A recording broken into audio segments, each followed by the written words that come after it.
of the part of relevant with the culture. So the essential point in the culture, how be respectful about the different culture. So that is very important. So like in this country, because the people here don't respect the different culture, we have the war situation. So if you respected the religion, that's meaning there isn't any racism in this country. So the respectful and the respect the different culture, meaning the progress in this country. So also, if you have the respectful relevant with different culture, meaning that we have the strong communication with the different people, we have the social cohesion, you know, meaning the social cohesion, safety and the security environment, everybody can respect the different culture and living with the safety without the problem. So a not progress country, that's meaning don't respect the different culture. So that's my personal opinion about the culture. Thank you, Ahmed. I heard you mention dress code. So the question was, what diversities do we face at our workplaces? What cultural diversities do we show out there? Dress codes is a very good point. You find that we have different cultures that dress differently. So how are you going to, you're not going to bar off people when they come to workplace dressed in their culture, different, dresses or whatever. You're going to embrace that. You're going to understand them. You're going to embrace them. Then we have beliefs. I had you mention beliefs as well. We have different beliefs that at workplaces. There are some people, they'll come to work and, you know, they have a different way they work. You find they'll need breaks within the duties to perform their prayers. So I'll take, for instance, the Muslims. Then we have the educational background. You find there's some in our respective workplaces. We have specific people, you would say, like the Asians, they are known for specific fields of advancement. You would say they're good at medicine, they're good at engineering. So you'd give props to them. So you would say, you would look at, okay, I'm hiring these people, or this is their culture, this is what they're good at. And then we have the togetherness and teamwork. If we don't work together, how are we going to be diverse? How are we going to build our empire to a greater place? Salwa Su, I can see you raise your hand. Please carry on. Salwa.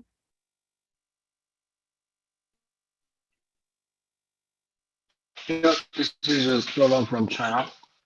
Yeah, it is difficult to explain about our culture in English, but I'll try my best. So yeah, China has a very long and interesting history. Yeah, more about 5,000 years history, and many nations are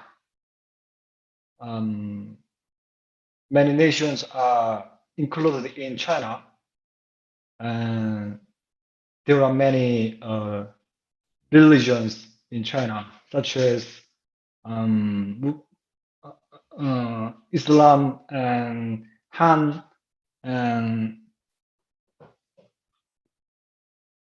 and Korean, and yeah, so many nations are living in China together peacefully. And so our mother tongue is the Mandarin is used as a mother tongue, but there are some more regional local language. The ping pong, the table tennis is the most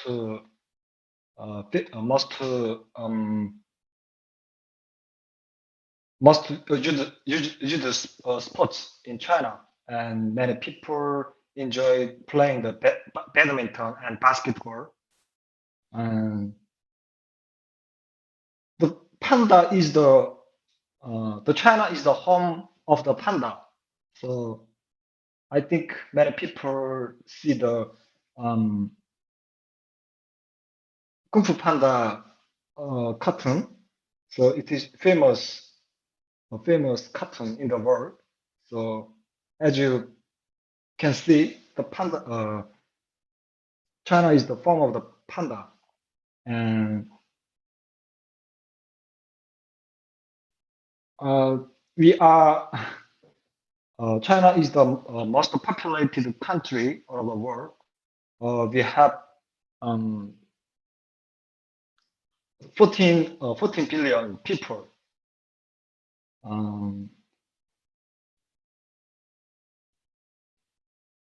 Yeah, that's all. Oh, thank you, Solomon. Thank you for This is Amira. telling us about your country. Yes, Amira. What are the specific? Okay, carry on, please. May I ask about one question about your question? If I get it, you meaning in Discord, yeah? If the Discord is our culture, what's the different facing inside Discord the group? Am I right? You tried, but the actual question was, what are the cultural diversities we face at our workplaces? Like, what are those specific things that you would adjust to in your workplace? Yeah. What are those specific things you encounter in your workplace? Yeah, that was the question.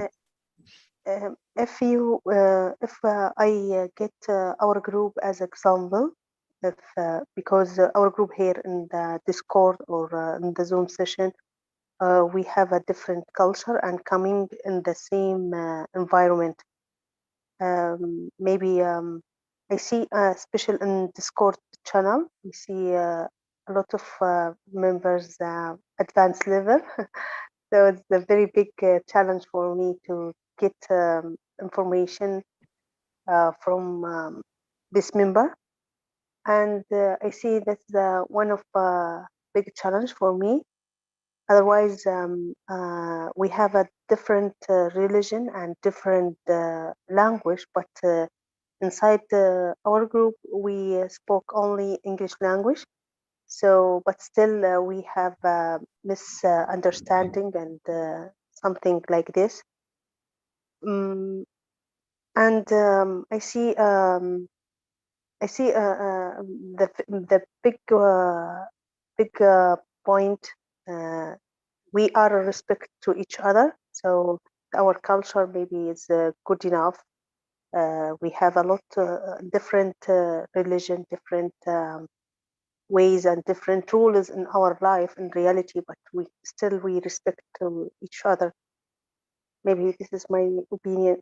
If I get your question, thank you. Anyone else? You got my question right, Amira. That was excellent. Thank you so much. You mentioned about togetherness. You find that here in Discord, we are from different cultures, different backgrounds, but we still have the harmony within us. We still have the teamwork within us. So that is very interesting. Thank you. I see Kawa, you would love to come in again. Please take it away. Yeah, I am back again for your topic. I think we must sometimes the diversity of flower, when you see all of the color, but when we work together, we must to aware and be careful about if I want to impose my opinion for you. Sometimes all of us have a different idea, but when related about diversity, we must respect and where another tradition or another idea, we should respect another one, no matter how he the level he know or he don't know. But for my opinion, diversity, for my opinion, I respect mosque, or I can say all of the places where some another religious came to prior. Class, we have a background tradition standard for something like a class. We should, no matter someone have another idea, but we should respect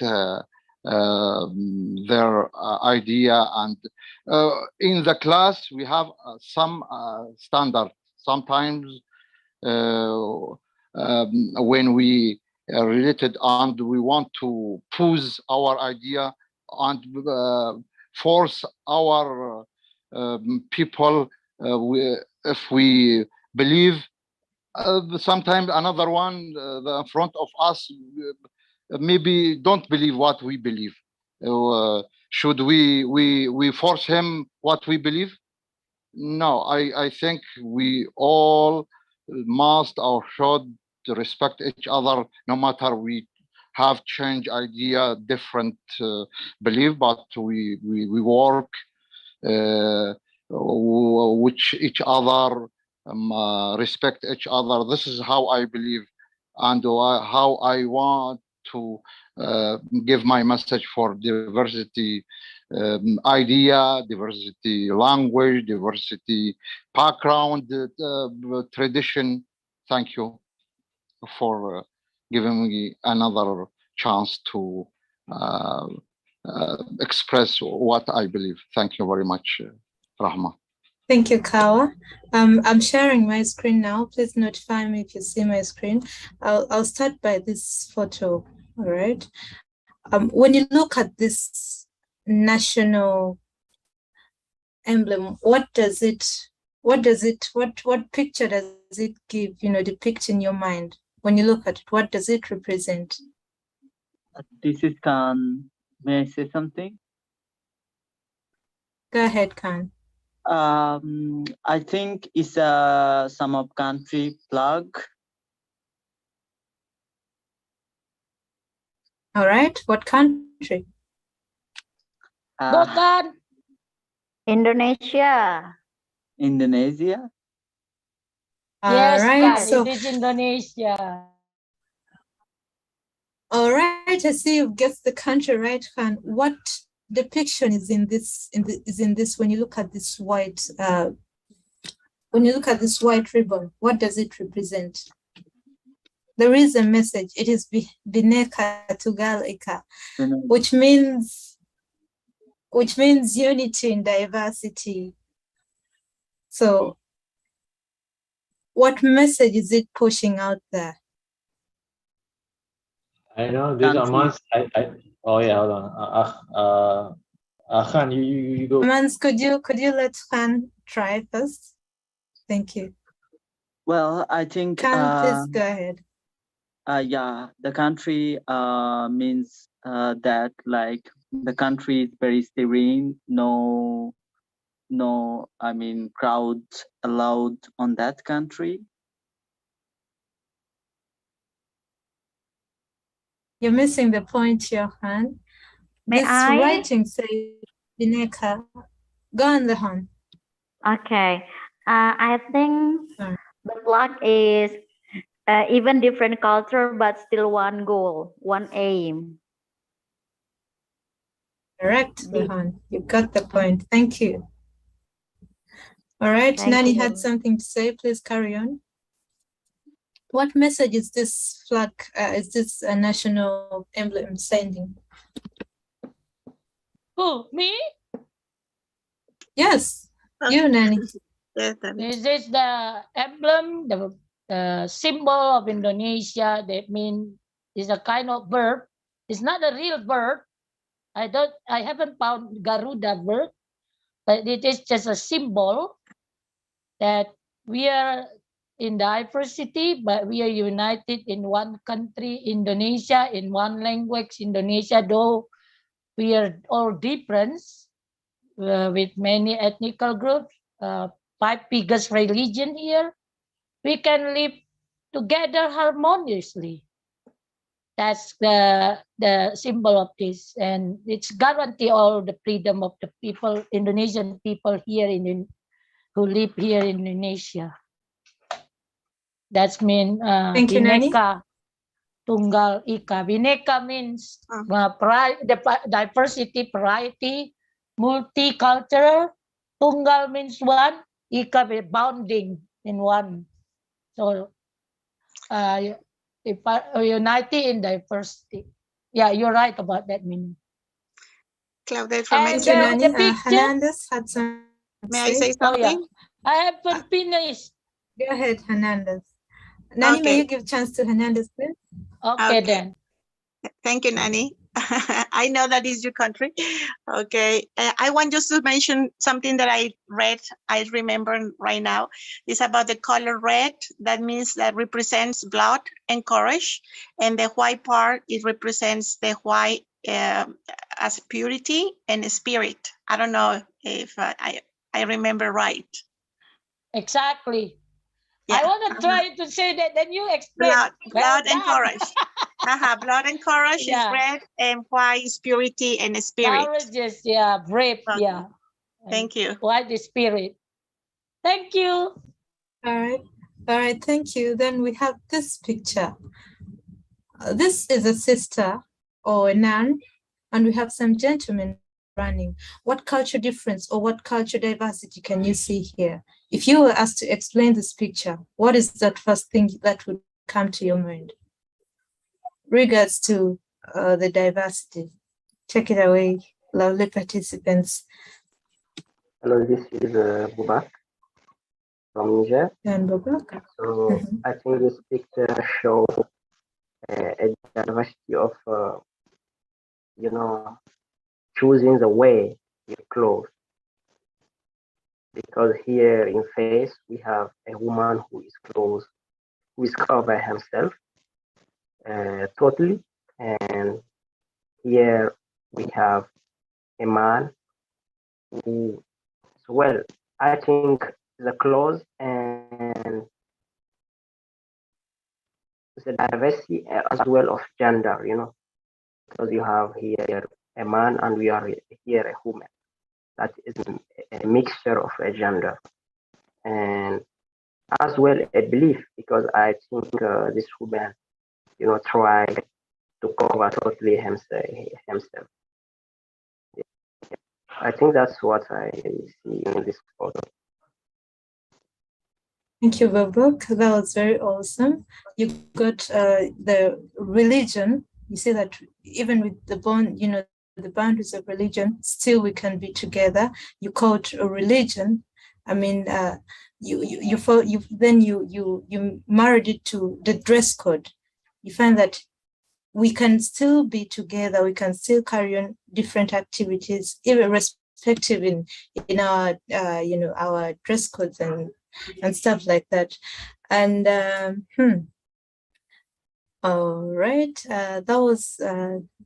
Anyone else would love to give a view of this? Hello, Ms. Rahma. Hello, everybody. This is Mohammed from Egypt. If you look at the color of the flag, I think that if we look at the color, we will meet in one color, right? So sometimes we meet in one color in the flag. I mean, if your flag is red, black, white, yellow, you will meet with another flag. It means that we, as human, we meet in one point. When I talk about diversity, yes, we are different, but we sometimes meet in one point as we meet in one color in this flag. So I believe that if we have no diversity, I think that the world will be dull, will be boring, because when we are different, it means that this is a good advantage to the world. And even in my country, Egypt, we have diversity even in the language. Sometimes we have different dialects in Egypt. In Siwa, for example, we have they speak different language. in Aswan, in some parts of Aswan, they speak different language. So we are different, but we meet. We are human beings. So whatever we are different, we have to meet. We have to respect each other. We have to try to get benefit from other people because we are human. At the end, we are human, and we have to respect all people, whatever their religions, whatever their language, whatever their way of thinking. Thank you very much for all. Anybody else? Yeah, may I see one thing? Yes. Thank you, Mohammed. Yeah. Those were brilliant points you made out there. And just to wrap it up, because we have less time, with diversity, we find ourselves that we are able to tolerate others. We are able to maintain peace and stability within us. We are able to connect. We are able to broaden our culture to other people. We are able to attract them. You find a Muslim, but if a Hindi invited me to the cultural celebrations, I would go because he or she has briefed me about them, about what they do. So we are broadening ourselves. We are loving. We are spreading peace, and then we are appreciating, as well as celebrating our ethnic backgrounds. So it was fun having this topic with you, and I appreciate all of you that have shared your views. Those that haven't, we still have other classes to come. In 2 minutes, kindly please pass on your feedback, satisfactions and dissatisfactions. Thank you. Claudette from Mexico. Thank you, Rahma, for bringing that beautiful topic, because there is so much to say about culture. We have many things to say, and listening to other people. The most important thing is not to criticize other cultures and not to change from other, like we have that in Mexico, that in order to be closer to the United States, things and traditions are becoming very similar to American style. Thank you. Back to the group. This is Amira. Thank you, Rahma. Every year, when you're coming here with your topic, every day I'm surprised because you have a lot of new topics and very qualified. And thank you very much about that. Anyone else? Someone, I learned a lot of knowledge about culture, about different culture from different places, about especially the last one recently about the picture that you show up at the screen by the flag of Indonesia.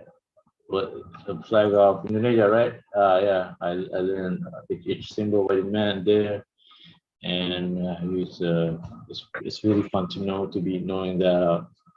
Anybody else? Nani, Indonesia, I'm so happy. Rahma bring my country flag and the symbol of our unity here, and in our diversity and the good things we share. And I'm hoping another culture from another country, so I want to know more, especially the one from Africa. Any countries there? I just kind of blind geography about it. I know physically the map, but the culture, many things still unclear. It's good topic if we'll continue the topic. I don't know. Let's depend on Rahma. Thank you, Nani. Thank you. Thank you, Nani. I'd love to hear from our lovely participant, Bill, in just 1 second. Bill, I can see you, Bill, Australia. You can hear from me anytime at all.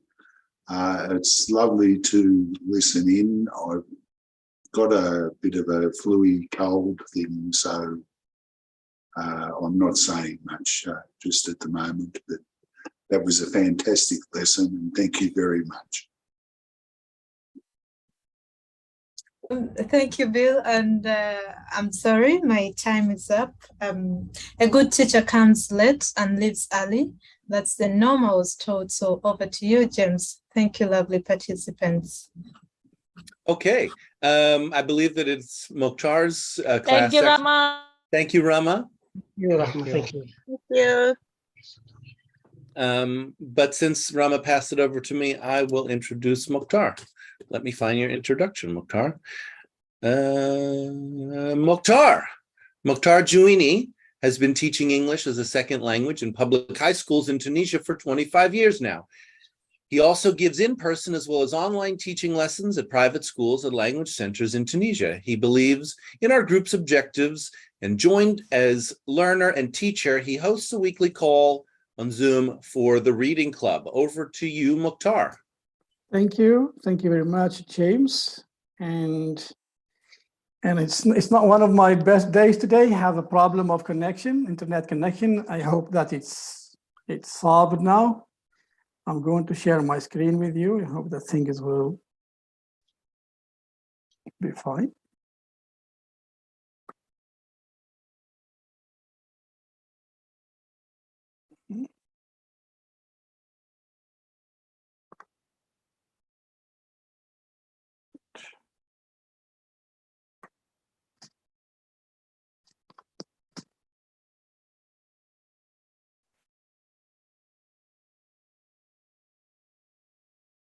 Just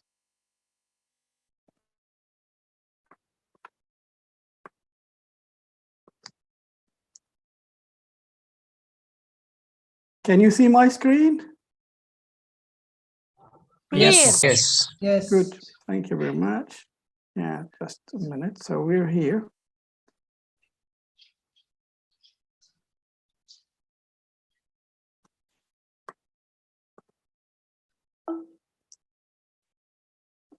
Okay, I think now I'm ready. So this is one more session about the Book of Two Ways. It's a bestseller of an American writer called Jodi Picoult.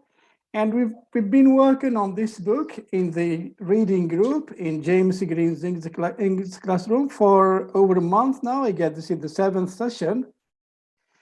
And every time we read 2 passages of the book and try to work on a mixture of activities. It's reading comprehension, reading aloud, vocabulary, grammar as well. And today we're going to cover passages 14 and 15. And I'd like members of the group to know that on Discord, on James Green's English Classroom, there are 2 channels, one for the passages of the book that I share the passages of the book every week, 2 passages every week, and another one where you passionate readers can share your maybe comments, ideas about every passage. Today we're going to read, so as I said, we're going to start with passage 14. Passage 14 and activity 1, I'd like you, please, some of you to read aloud. Would like to give it to Can I? Nani. Yes, Nani, please. The 3 first What lines. paragraph? How many Yeah, paragraphs? the 3 first lines would be great. Okay. Okay. Further down the hallway is the bathroom, an individual shower, and the toilet. I use the facilities, fingering the freight sign still taped to the back of the stall door. Think you shouldn't flush anything yellow, toilet paper, your hopes and dreams. Yeah, maybe before, thank you, Nani, thank you very much. Before carrying on, I'd like to remind you that our main character here, Dawn McDowell, an American woman, is in Egypt, and she's going back to her ex-lover, working as an archaeologist in somewhere in the middle of Egypt, in a dig house in a village called Deir el-Barsha, and we've been following her during her journey from Cairo airport to Deir el-Barsha. Now she's arrived at Deir el-Barsha. She's at the dig house, but she hasn't seen her lover yet. She's at the dig house, and she's using, you can see here from the first 2 lines that she's using the toilet. So who'd like to read the next, maybe 3 or 4 lines? 3 lines. This is Khan. May I try? Khan, please go ahead. Well, main hunk, I hear a boy is getting closer. Who is there? I have literally been caught with my pants down. I spring up, wish my hands, and hurry out of the bathroom to try to explain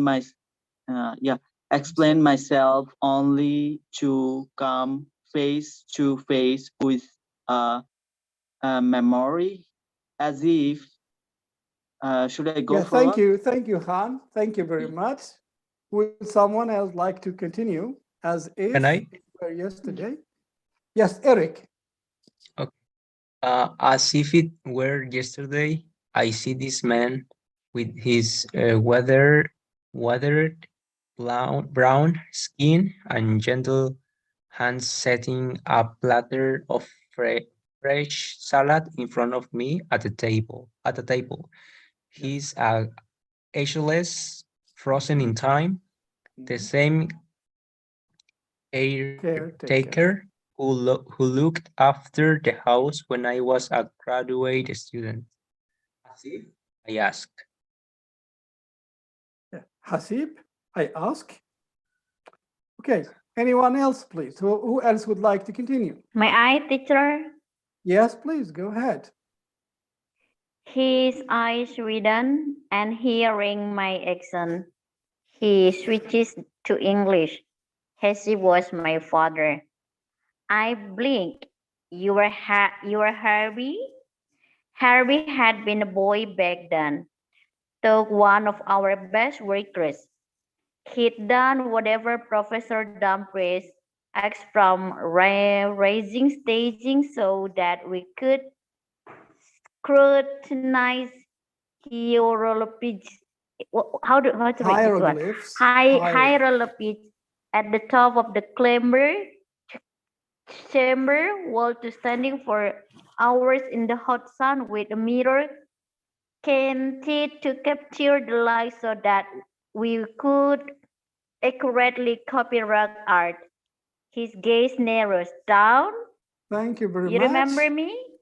Would you please let someone else try? Oh, okay. Thank you. Nice reading it was. Who else would like to try? May I? Yes, please. Yes, please. Go ahead. I guess you remember me. You remember me. Yeah, that's right. You're right. You remember me? I say, if Herbie does, maybe he will not be the only one. Of course, I do. You brought me Superman. Every time I flew through, I would pick up a comic book for Herbie and a Cadbury bar for Hasib. I came empty-handed this time, I confess. Is your father still here? He shakes his head. He died. Anyone else? Thank you very much. That was great. Thank you, all members who have allowed. And thank you for your active participation, I'm sorry. Our first activity is our second activity actually is vocabulary as usual, but I have one more remark to make for all of you and for Khan mainly. In line 4, min hanak. Min hanak means who's there. That's in Egyptian dialect. Right, and it is very common in the book that the writer included some Egyptian expressions from time to time, but she adds the English translation of it nearly in the same line. Okay? So I'd like you please to focus on the first extract of passage 1 and try to find a verb that means to touch.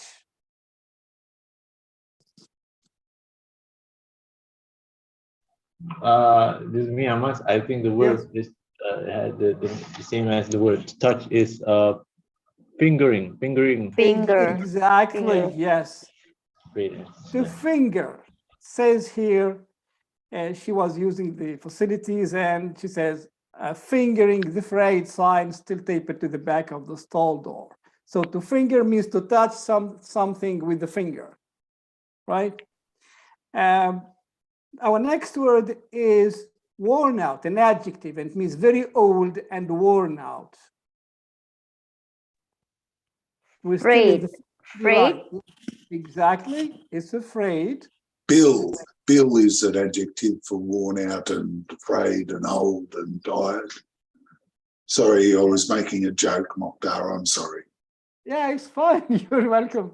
We'd like to hear from you, of course. Yeah. So frayed.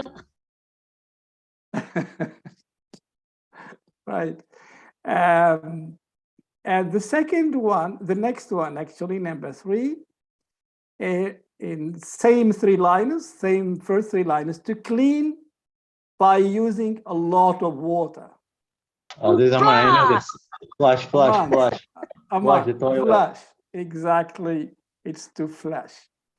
It says here that when using the toilet, there was a sign on the back of the door, and the sign goes, things you shouldn't flush, anything yellow, toilet paper, your hopes and dreams. Would anyone of you here like to comment on this? I think that all these passages are talking about the word. I mean the toilet. A toilet. It has a lot of yellow water inside it, and it says something like your hopes and dreams, and then you shouldn't flush the. Yeah, exactly. This is what I'd like you to focus on: is you shouldn't flush your hopes and the dreams. Yeah, I mean it's in my country, graffiti. Toilet graffitis, let's say, are very common. Are they in your countries? Public toilets, and that people write things on the door and the walls of public toilets?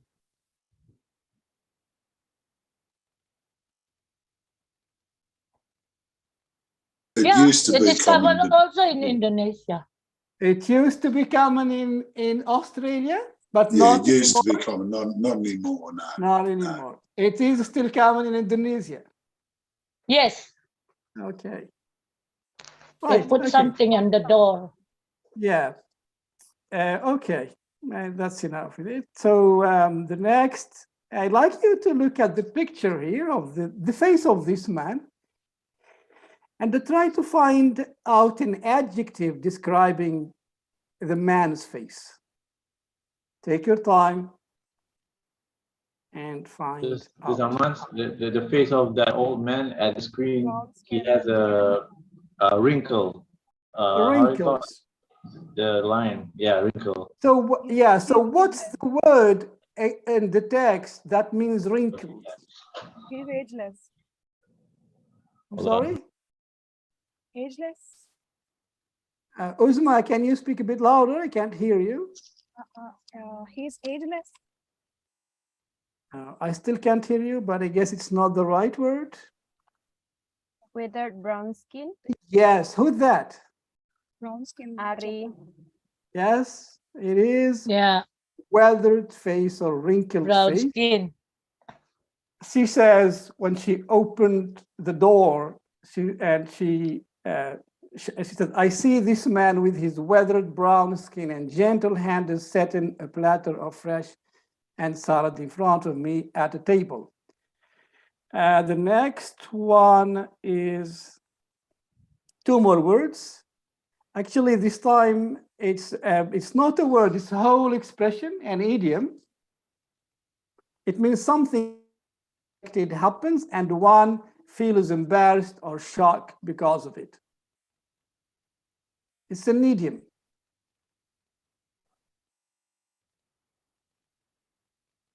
It means there's something like at the passage there. I mean, the girl, the main characters, didn't expect that man is actually exactly. So that actually is his son. Yes, Aman. What sentence in the passage? And you need to go. By the way, you need to go above the word whether. This is before that. It's in the first 6 lines, I guess. An expression expressing that idea. An idiom saying that when you Face to face. Face to face. one line caught. above. Been caught. Caught with my pants down. Yes, Yeah. Been caught with my literally be caught with my pants down, she says. Down. Yeah. So to be caught with one's pants down or one's trousers down is an idiom. That means that, you know, I mean, something happens unexpectedly to you and you feel embarrassed or shocked and you don't know what to do. But You've been it is an red-handed. idiom. It is an idiom. Similar. I'm sorry, Nanny? Similar with being right-handed. Yeah, that's right. What's an idiom? Would any one of you like to explain what an idiom is? with my pants down. Who's that? I'm sorry, that Arif?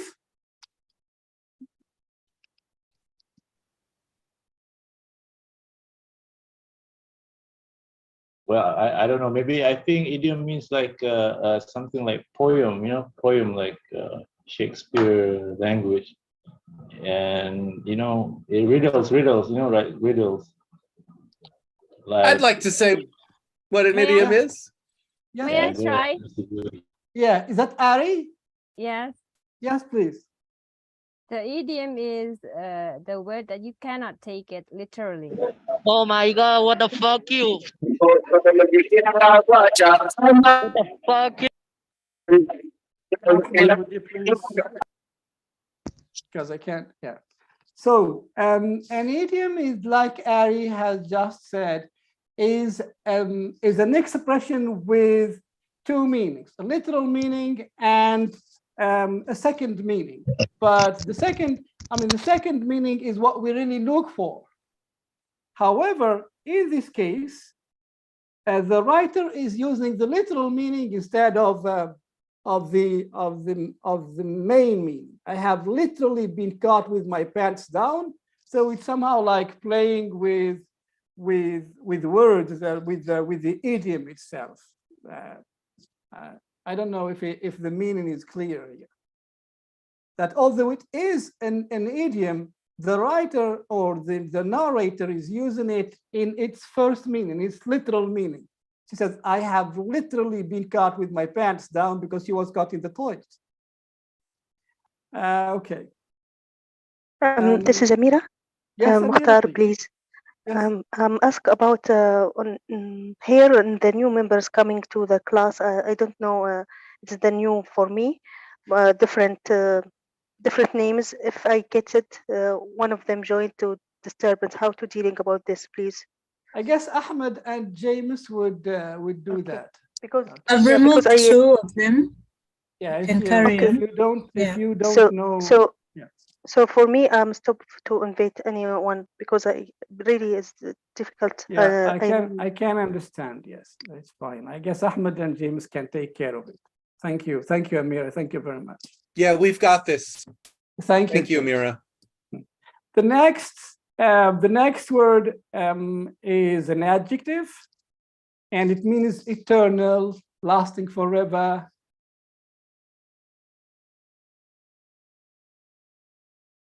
Ageless.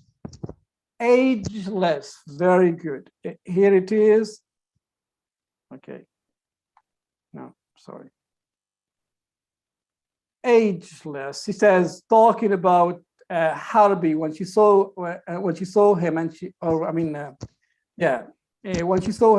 thought he was his father. She says he's ageless, frozen in time, and she gave us a compliment between 2 commas to explain the word. Ageless means eternal. It means frozen in time. He hasn't changed. But I'd like us to focus on the word ageless as an adjective. And let's have a look at the structure of the word itself. Ageless is made up of two words. The word age and the suffix less, right? Yes. Now let's begin with age. So we have age and less, as I said. Age is a noun, a verb, an adjective. What is it? A noun. It's a noun. It is a noun, yeah. Age is a noun. Then we have a noun plus less. So in English, it's very common that if we add less to a noun, we get an, what do we get? An adjective. Exactly, you get an adjective. So ageless, ageless, that's noun plus less, gives adjective. Can you think of any adjectives with the same structure as ageless? It is me, Ahmad. I think I know this one. Heightless. Endless. Endless. Can you say that again, Ahmad? Heightless. Heightless. No. Heightless? Heightless. Heightless. You know, the heightless. Yeah. Heightless. Or maybe. To be honest, I'm not sure. I'm not sure about this word. To be honest, I'm not saying it doesn't exist, but I don't know it. All right? I have to be Heightless. creative with it. Heightless. Well, maybe a native speaker here. We have maybe Bill or James can help us about it. Heightless is not a word. Okay, so I'm not like that. Okay. Endless. Endless, maybe, yes. Endless, clueless, Yeah. blameless. Here is the list. Here is the list of adjectives. Adjective, yeah, jobless, hopeless, homeless. Homeless. Right. Can the structure of the adjective help us to get the meaning of the adjective? I mean, what do you think jobless means? If we say he's a jobless man. No job. No job. So he's a man without Looking for a job. Exactly. He's a man without a job. We're not sure if he's looking for the job or not, but he's without a job. So less, when we use an adjective like a jobless man, so less here means the noun we are describing, the man, for example, in our case, is without this noun. So he's jobless means he's without a job. He's hopeless means he's without hope. He's homeless, he's without home. Home, yeah. Yeah, like childless without children. So as you can see here, the structure of the adjective is very helpful to get the meaning of the adjective itself. So if we have an adjective awesome.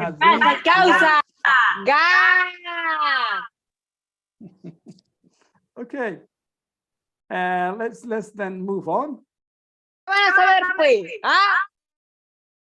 Next, we have another passage, and I'd like you please to focus and find out a word in the text that might refer to the picture.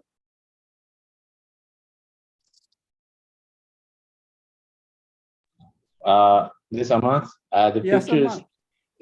The picture is showing at the screen about a plane.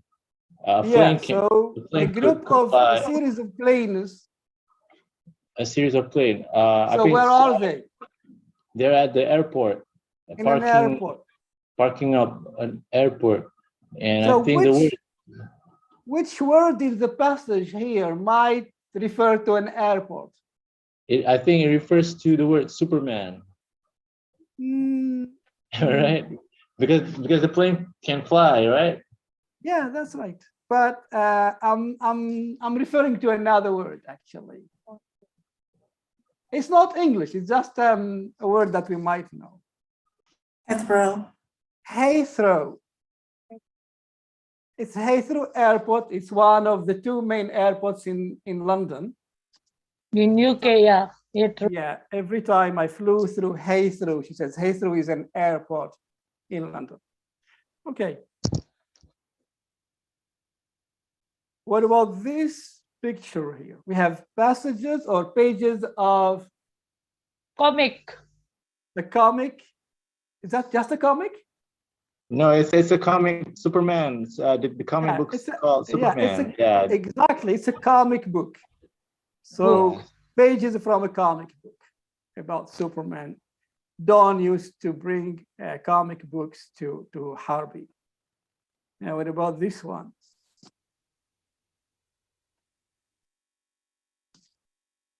Cadbury bar. Cadbury bar.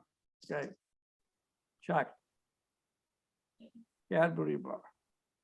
Dawn, 15 years ago, she spent 3 years in Egypt, and it was a custom. It was, a custom for her that every time she, she flew from the UK to Egypt, she would pick up a comic book for a Cadbury bar for the father and a comic book for Harvey, who was but a child at that time.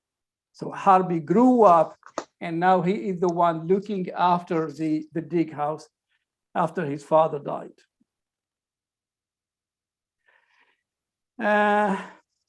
Another word, another adjective, it means not bringing anything.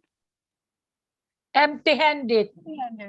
Yeah, empty-handed. But Nani, would you please leave some time for the rest of the members? Okay. I mute myself. Yeah, so it is empty-handed again. Empty-handed is an adjective, right?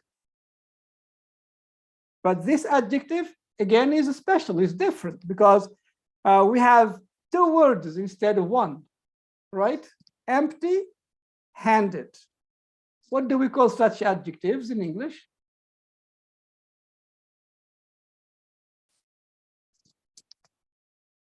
Adjectives made up of 2 or 3 or 4 words, maybe more sometimes.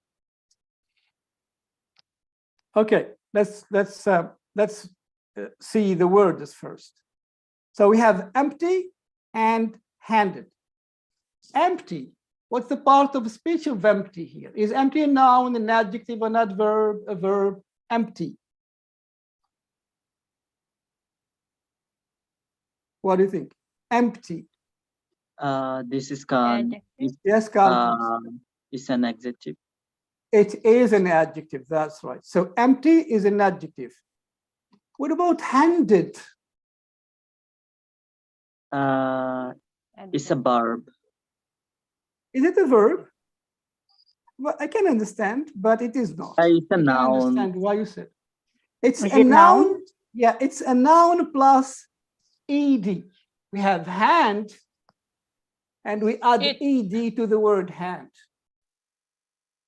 So adjective plus noun plus ed gives a compound adjective. We spoke about compound adjectives a couple of weeks ago when we speak about rock-cut tombs, if you still remember.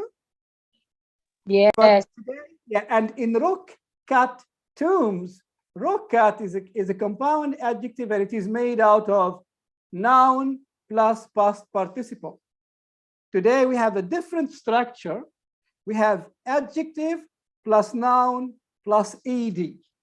But please pay attention to it. Not any noun should be used in this structure. Generally, nouns which are parts of a body. Not any noun. Nouns which are parts of a body. We're going to see a few examples here, like blue-eyed. Blue-eyed, a blue-eyed lady or a blue-eyed gentleman. So we have blue, adjective, eye, noun, and eye is part of the body, and we have ed. Black-haired, a black-haired person, and someone with black hair. Open mouth. Open mouth when you're surprised. Again, we have mouth. Open is an adjective, mouth is a noun, it's part of a body, and ed, then we have single-handed. And single-handed usually comes as an adverb, single-handedly. When you do something single-handedly, it means you do it by yourself. No one helped you. So you did it single-handedly. but can also mean single-handed. Someone is single-handed means he has only one hand. So we have hand again. Sharp-edged. An edge, the edge of like a knife with two edges, and the two edges are sharp. Sharp-edged. Or broken leg, the table, a broken leg table. We have leg here, and we add ed, but with the word leg, because it's very short, consonant, vowel, consonant, we need to add to double the last letter. So leg, legged, double G. Any questions about this?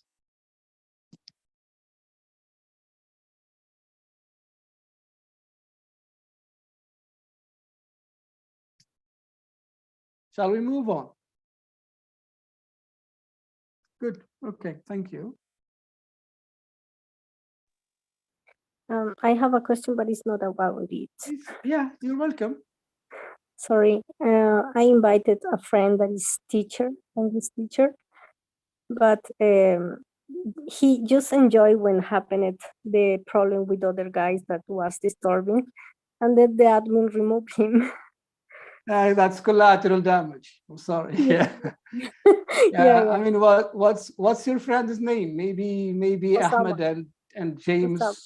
Osama. Yeah. Usama. Yeah. Okay. Okay. So it seems Ahmed and James. It seems Usama is a good guy. Yeah, he's a good guy. Okay. He's Right. teacher also, but Yeah, well, he's welcome. I'm not sure if it's allowed that he enjoy, or you blocked him, then can't enjoy newly. I'm not sure. Right. It's not me anyway, but one of, I guess it's James or Ahmed, I'm not sure. Okay. Our second passage 15. Then we're going to read aloud the passage.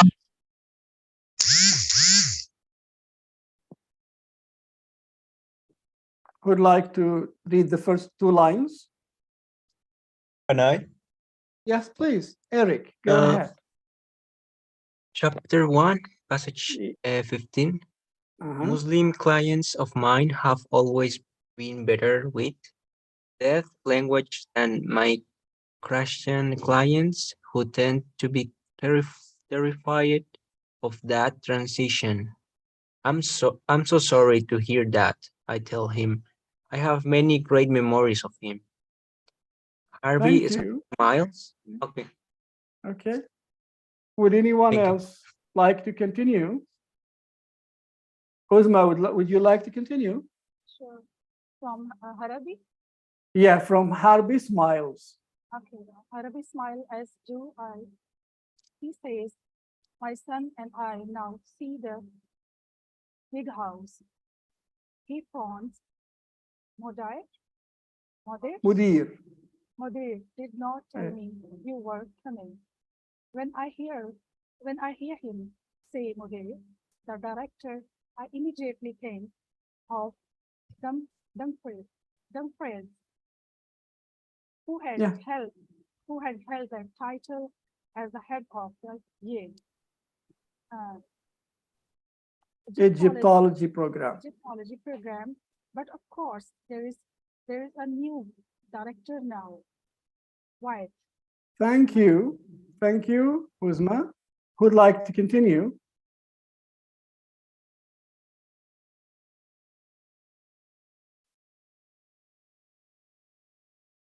Ari?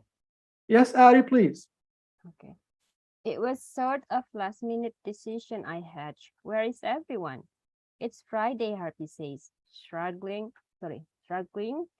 Fridays had been our days off, when we would often take trips to other dig sites. They were visiting Sohag overnight. Sohag is another Yale archaeological mission, about 3.5 hours south. When will they be back? Lunchtime, inshallah. Thank you. Okay. Yeah. Thank you, Ari. Who else would like to continue? This is Khan. May I try? Yes, please.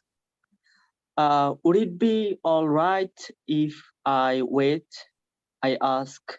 Yes, yes. Harib answers, but you must be hungry. Doctora. Doctora. It's not Doctora. English. Don't worry about it. Okay.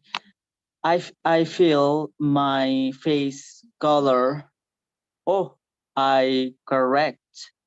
Actually, I'm not a doctora. It makes sense for Harib to assume that Victor would be another PhD like the ones from Yale, and that the girl who worked here for those seasons as grade student would have completed her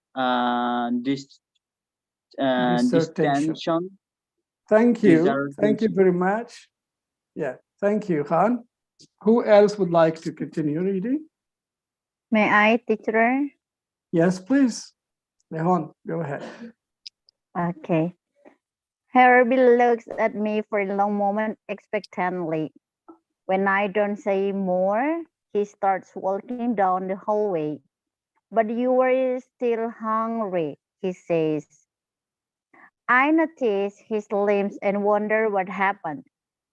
If he fell on site, if his injury pains him, but I can't ask personal questions.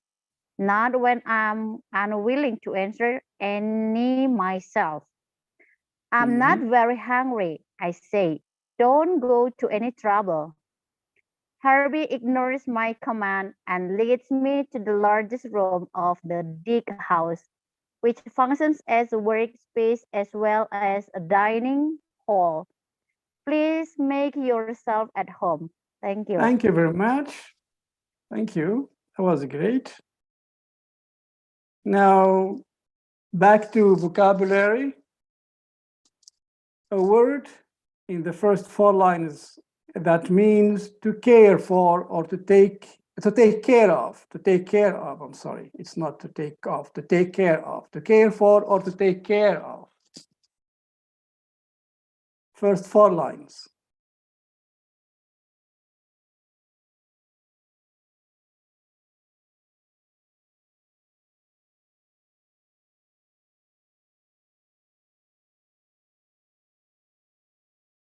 A verb.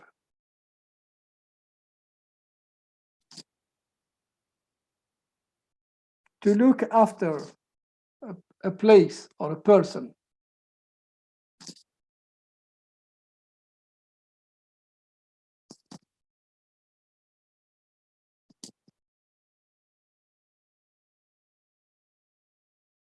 I keep looking to my left because I have the screen and I can see you on my left. So I have a second screen to. So.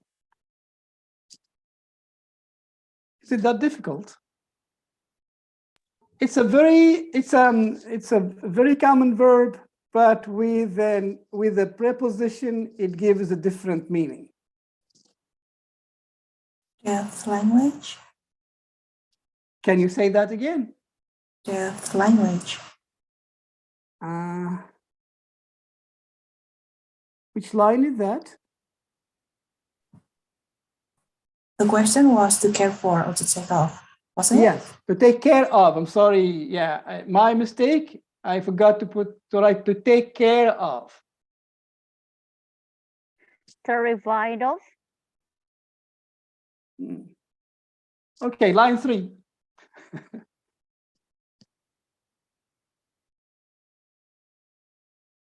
It's an easy one. It's I can understand. It's too easy to get. Wait, what is it? Give me the clue, more clue. Yeah, line 3, and it's too easy to think of, I guess, because you think you know the meaning, so you might not think about it as to take care. Yeah, that's right. It's to see to. To see to a place means to look after a place or a person, to look after, to take care of, right? Harvey says, My son and I now see to the dig house.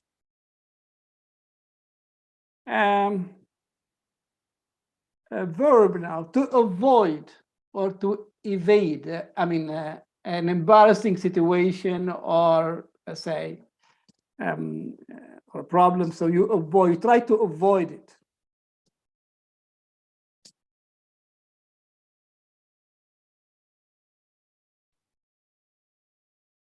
The following 5 lines, I guess. Is that shrugging? I'm sorry? Is that shrugging? Like just trying to No, brush it off? No? Another word, another verb. Oh, I know this. Day off, right? Amon, can you say that again? This is me, Amon. I think it's day off, right? Day off. No. Last minute decision. I think that will be take trips too. It's line 4, 5, 6, 7. Now it's, I guess it's clear. 1, 2, 3, 4, 5, 6, line 7. Oh, where is everyone? Last minute decisions?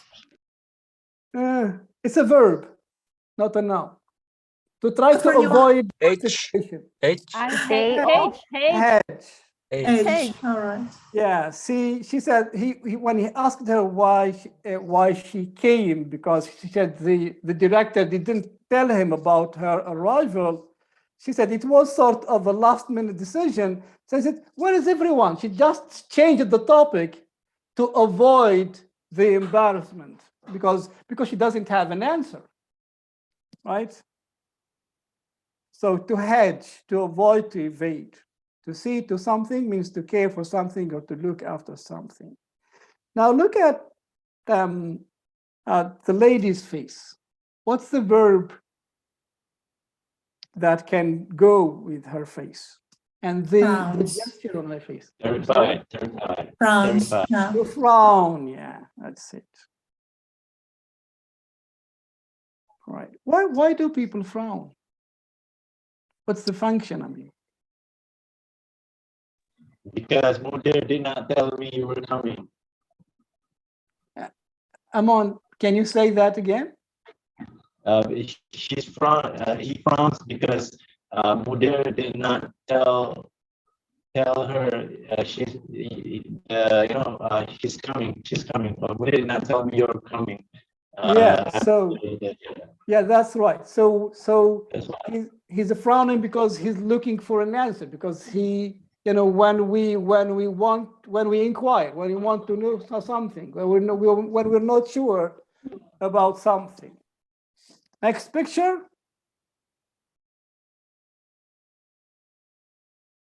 What about this picture?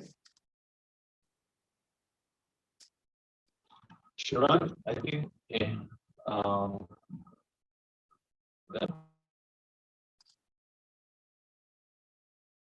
Surrender.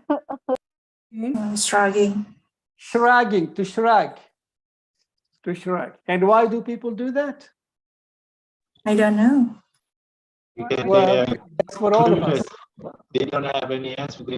Yeah, when they say I don't know, they just do this. Yeah, or say I don't know, or when they are indifferent, or yeah, that's right. So that's the shrugging, and shrugging in the text. I'd like you to focus on the way it's written in the text and the way it's written here in the infinitive form. To shrug, but in the text, in the ing form of the word, there is something different here. What do you note at the verb of at the level of spelling, the way we write the word shrug in the ing form? Double G. Double G. What's the difference between shrug here and shrug in here? Okay, so in addition to the ing form, of course. Before the letter, there is vowel sound. Uzma, can you say that again? There is vowel sound before the letter G. Yeah, there's something about the letter G. The letter G here is doubled, right? Yeah.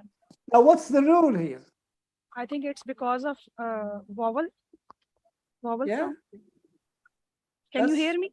Yeah, this is one example. Yeah, I mean, it can, but this is not the whole answer. It's part of the answer.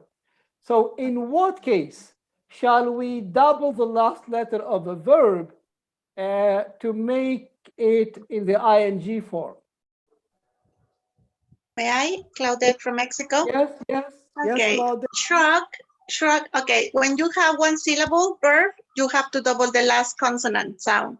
Exactly. When it's a one syllable verb, and in this case, shrug is a one syllable verb. Shrug, we have consonant, vowel, consonant. So we do that with short verbs mainly, with short verbs when they are made out of consonant, vowel, consonant. Of course, shrug here we have three consonants, but they are like, you know, they go together like one consonant. So shrug, like put. Is that like running? Like run, like dig. Run? Yes, like cut. Like hit. Stop. Run. Like hit. Hit. Yes, like hit. Hit. So short Hitting. verbs that which are made out of consonant, vowel, consonant, short vowel, consonant, vowel, consonant. Stop. We need to Stop. And I think there is, I remember only one verb, like is begin and beginning with double G. I think that is the section. This is, I mean, the main rule is that in a short verb with consonant, vowel, consonant, to make the ing form, we need to double the last letter. This is with short verbs, but with some longer verbs, like verbs of 2 syllables or more, again, there is a rule. Begin, how many syllables are there in begin? 3. We have 2 syllables. Two, Two. exactly. 2 syllables. It's begin. And where is the stress in begin? Begin. I think the end. It's in gin. The stress is the second syllable. Right? Begin. Begin. The stress is in the second syllable. So the rule goes that if a 2-syllable verb with the last syllable stressed, like in begin, like in commit, we apply the same rule as in shrug and stop. So beginning, double N. In American English, the rule is always applied. In British English, there are some exceptions, like the word travel, for example. Travel with ing, it's written with one L in American English. That's right. Travel is, we have verb travel, we have 2 syllables. Travel, the stress is on the first syllable, not on the second. So we don't need to double the last letter. So traveling in American English is written with one L. However, in the British English, it is written with 2 L's. I think same in the marvelous. It's same rule in the marvelous. What's the verb? Marvelous, marvelous. Marvelous is a verb. Marvelous is an adjective. But we're talking about verbs, Uzma, here. But it's same as cancel. Cancel. In American English, canceling is with one L. Canceling in British English with 2 L's. In American English, the rule is always applied. If a verb is made out of 2 syllables and the stress is in the last syllable, and the last syllable again is short with like gin, short with consonant, vowel, consonant. So we should double the last letter. Otherwise, we shouldn't. Okay. Right. There is a word in blue in the text, line 4 or 5. When I hear him say Mudir, the director, I immediately think of Dumfries. So again, Mudir is not English, it's Arabic. It's Egyptian Arabic. Mudir means director. And the writer is using the word, doctora also means doctor, for it's the female word for doctor, the female doctor. Doctor in Arabic, doctor means a doctor, a male doctor. Doctora means a female doctor. So again, we see here that Jodi Picoult is introducing a lot of Egyptian expressions into her novel. And I'd like you also to focus on the word in green. It was sort of a last minute decision. Last minute. Is it a noun, a verb, an adjective? What is it? A last minute decision. I think adjective. Adjective. Yes, Ahmed, that's it. Last minute decision is an adjective. What kind of adjective? It seems, may I? Soldiery? Yes. It seems to be an adverb of manner, of time. No, it isn't. It's an adjective. Adverbs describe verbs or adjectives. But adjectives describe nouns. And here we have a noun, we have decision. So last minute describes a noun, so it's an adjective. Adverbs describe verbs. Like, let me give you an example of an adverb here. Maybe you can help me. We can say he drives so fast. I mean, very, you are choosing This is a an difficult adverb. Let's choose an easier one. Like he's very driving. well. He drives Very carefully.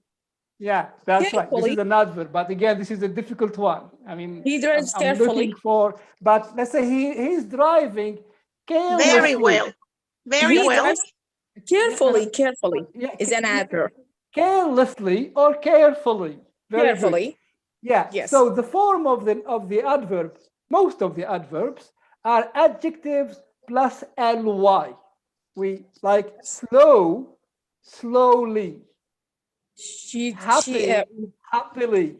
So most of the adjectives, I'm not saying all of them, but most of them, we add ly to the adjective and we get an adverb. Fast is an irregular one. Okay. Quickly, that's right. Nice. We can say these stories are written beautifully. Yeah, that's right. Beautifully here is an adverb. Exactly. Yes. Adverbs describe verbs. They are written how? They are written beautifully. He is driving how? He's driving carefully. So we are describing the verb, not the noun. To describe a noun, we need an adjective. And the adjective here, last minute, is also made of more than one word. And because it is made of more than one word, we call it, what do we call it? Compound adjective. Exactly. We call it compound adjective. And in this case, you can see we have adjective plus noun. But we don't apply the rule of noun plus ed like in single-handedly or empty-handed. We did not add the ed here because this is not part of a body, a last-minute decision, like a full-term exam.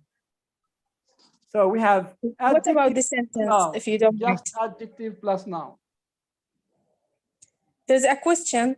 The sentence, I woke up early in the morning.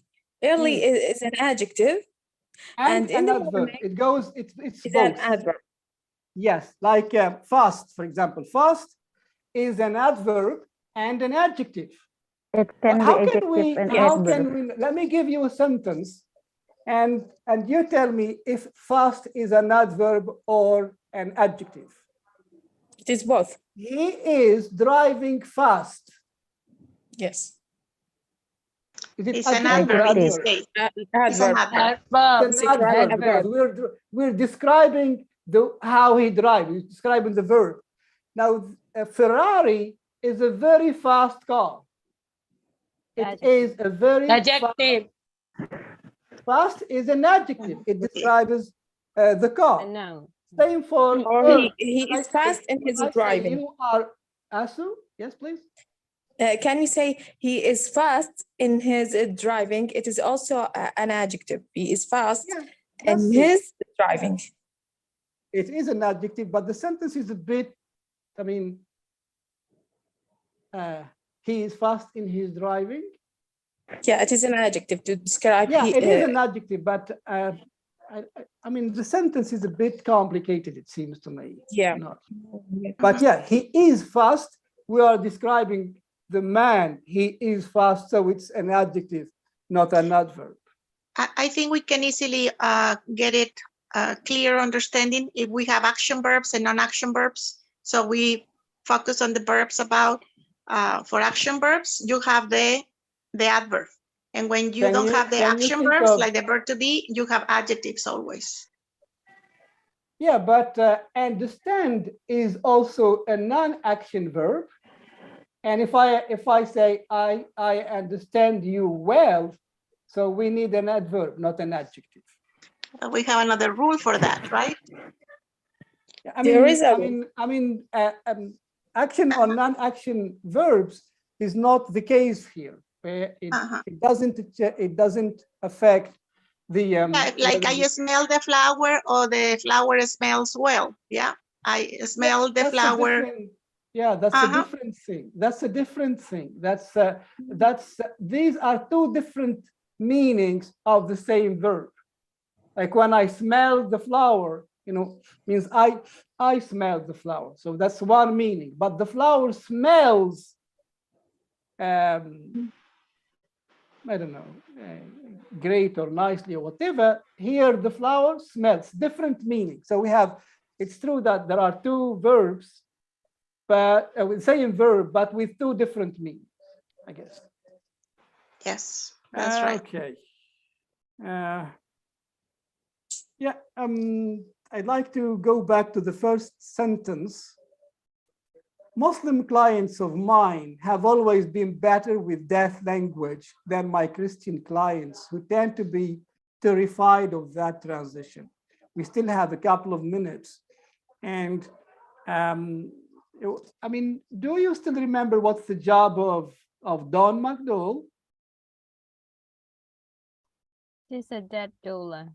She's a death doula. She works with people, with dying people. She's usually hired by people in their, suffering of an advanced cancer, and they know that they are dying in a few months or weeks. So they hire her to look after them, not like a nurse or a doctor, but in a different way. And we're going to see what she usually does to her clients when we continue reading the novel. But she says here, Muslim clients of mine. What kind of clients?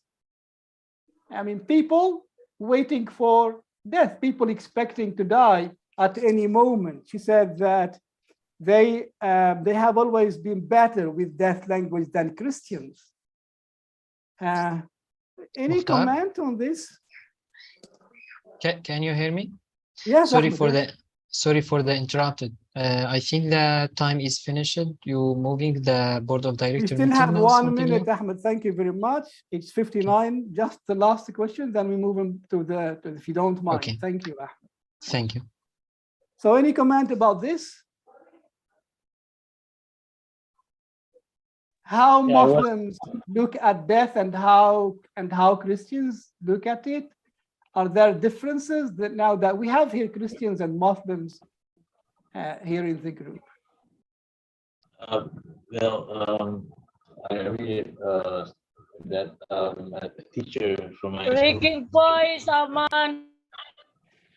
Okay, I'd like you to keep thinking about this for next session. Next Friday, we're going to maybe start our session with talking about the issue of death and how different religions. That will be at great. Right. Thank I you like very the much for idea. all of you. Yes, Thank you, It was a thank great you. session.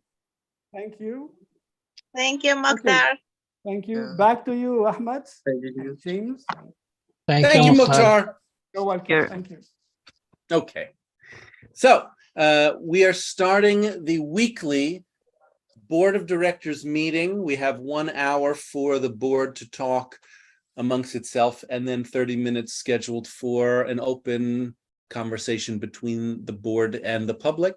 And so I'd like to begin just checking in with seeing which of the board members are present. So there's 7 members in the Board of Directors. I see Nelly, Mokhtar, Claudette, Ahmed, and I'm not seeing Fatime or Mohammed Ejbara, and I have not heard from them, no information about their attendance or absence today. So, James, before you started, can you give me the permission to change my name or something like this? yes, let me give you co-host. There you go. Thank you. And so let's begin with an agenda. If we have any agenda items, I wonder, since Mohammed Ejbara, our secretary, is not present, if anybody would like to play secretary while he's not here.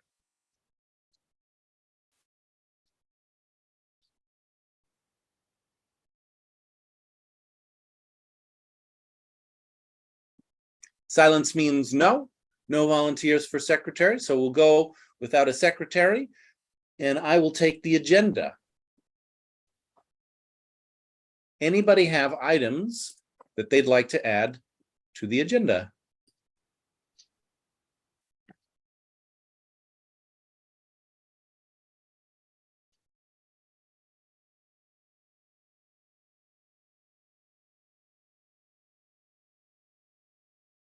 Silence means no. We can all go home.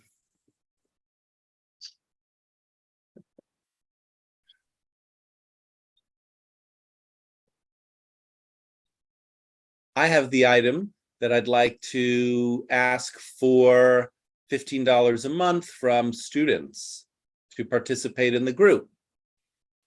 So I'm going to add that item to the agenda.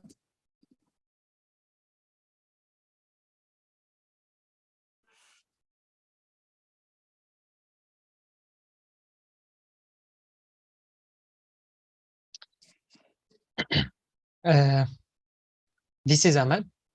I want to add the item, something like speaking about the board of director and not the teacher coordinations meeting, just private to the coordinations process, something like this, because I suggestion this item. Slow down. I didn't really follow it. Speaking about the teacher coordination, what? Meeting. Okay. Anything else? Yeah. Yes, because I suggested this item in the last meeting, but we don't have enough to discuss about it. So I wanna today. Teacher coordination.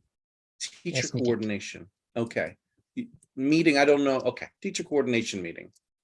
Creating a meeting for teacher coordinators.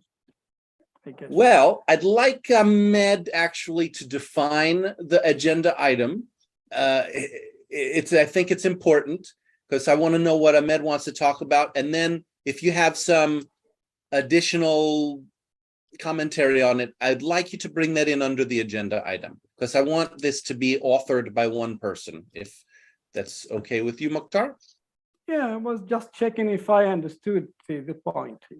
Yeah, I'm doing that too. See, if we both try to check our understanding at the same time, it might create some confusion. So I'm also trying to get an understanding of it. Let's leave it at that. Teacher coordination meeting, and we'll expand if necessary.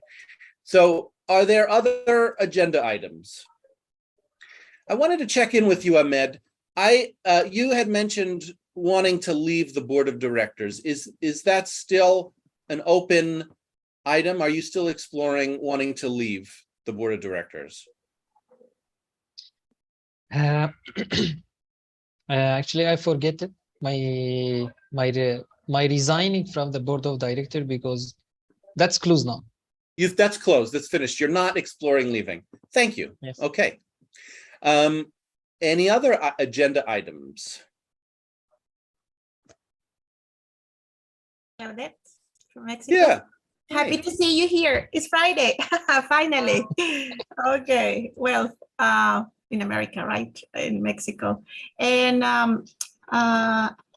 I would like to just coming back again with motivating more people to be participating in the board of directors. If we see somebody, I would like to invite that more people be integrated in our group. I'll add that to the agenda, expanding the board of directors. Thank you. Any other Nelly? agenda items? Nelly? My item is I'm curious about the outreach efforts, how that's running with CMAC.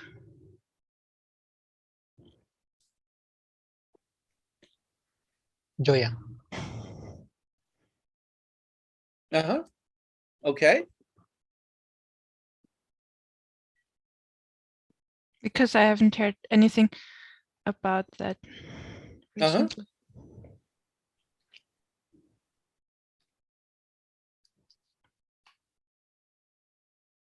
All right.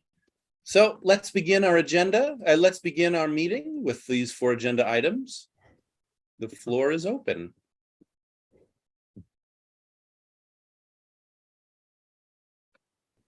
Who would like to begin?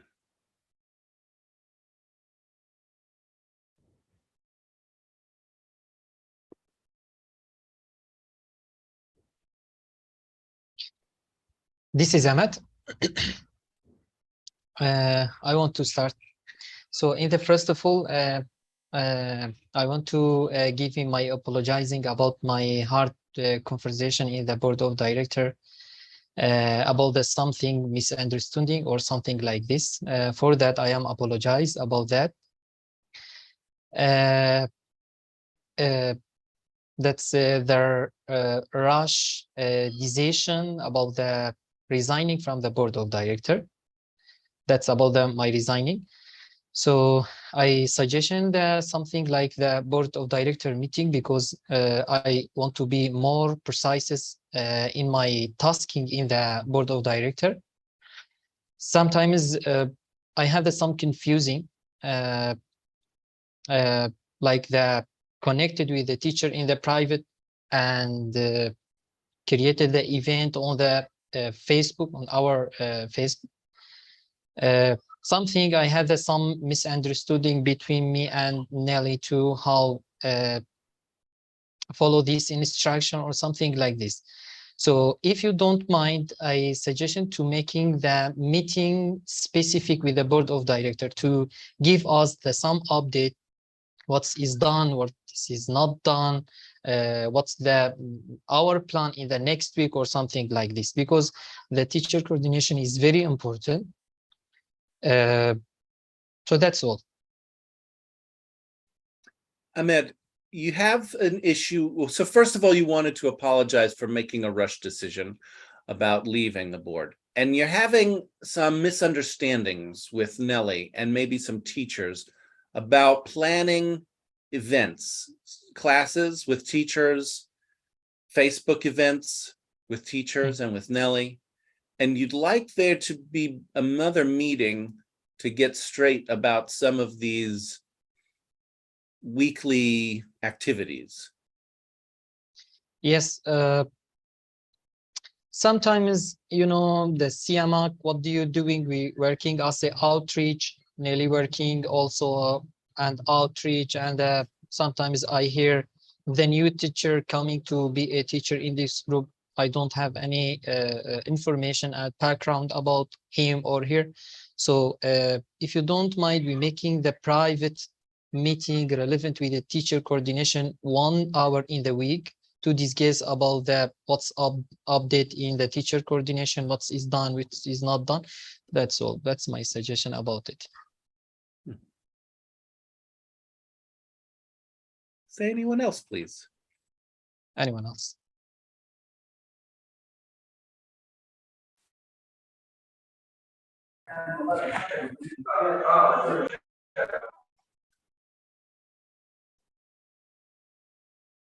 Now everyone is here. Fatima and Mohammed Ejbara.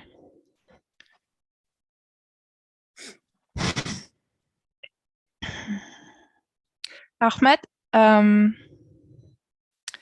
I'd like to understand, to summarize what you said. Okay. You have, you want a private meeting between the people who are teacher coordinators once a week? Yes, sure.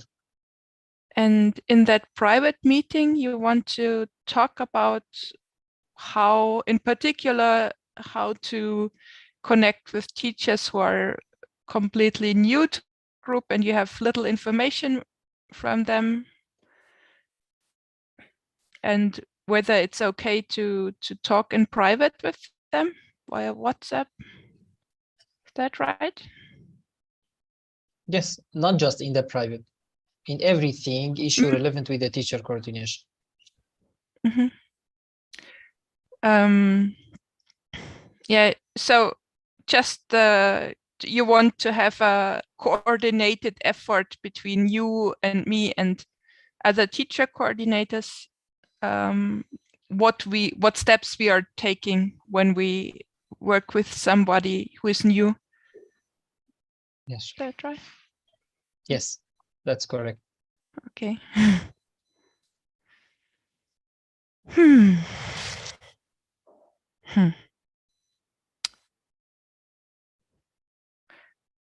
I think it's good to write down what, or to talk about what we want to do as teacher coordinators. And I'm writing down a bit of my work, that what I'm doing as the master of the schedule. I'm writing that down on Discord in the hope that somebody else might take that work from me at some point, or maybe we figure out that it's not necessary.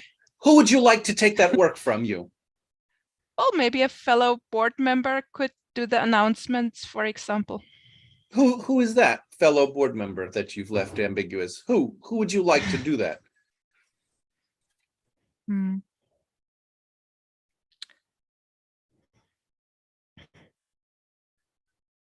Well, not James and not me. Oh, so you don't know. You don't know. You don't know. Can I ask you a question? Who is a teacher coordinator? I think it's Ahmed, Claudette, and Mokhtar. Okay. And I don't know if it's a teacher coordinator business. It's just writing the daily schedule from the Google Calendar would be. It's just a tiny little step, but it takes some work. And sometimes I need to check in with a teacher. What's the topic of your class today? And yeah, I would gladly be rid of that job. Yeah, it's funny because I thought you did give up that job, and then I see you've started doing it again. Yes, because I think it's useful and nobody else picked it up, so I started doing it again. Do you want to do it or not? I'm getting better in streamlining my work, so I need less time for it, but still I would like to reduce time. You don't want to do it? Yeah, I don't want to do it. I think it's an independent task that somebody else could take over without, and it's easy to control if they are doing rubbish or if they are doing it in a good way, because everyone sees it when it's posted in the announcements. it's easy for the group to decide, oh yeah, we want that, or no, that's something's wrong there, please change it. It's not so easy with the things that are hidden. If somebody has a private conversation with the teacher, it's not so easy for the group to say, oh. Why are teachers having private conversations with teachers? Teacher coordinator having a private, or yeah, I think it's still happening. You do. You have a mind read that someone is having private conversations with teachers. Well, I had a private conversation with Alyssa. Oh, so you're doing it, not somebody. And maybe others are doing it as well. It's very tempting to do. Somebody in the middle. Somebody in the group, not saying who. In the middle. Yeah, it's because. Yeah, because. Where's my t-shirt? Oh. Well, Alyssa had some trouble. She told me she had trouble with her phone and she's blind. Nelly. Boo-hoo, there's blind people in the group. Listen to me, Nelly. What is the feeling towards this activity? Like you don't know if you want to do the scheduling or not, so you're coming in and out. Do you want to have private conversations with teachers or not? No, I don't want. So something happened. You wanted to have you didn't want to have a private conversation with the teacher. Do you know what happened that where you did something you didn't want to do? What happened right before you decided to do something you didn't want to do?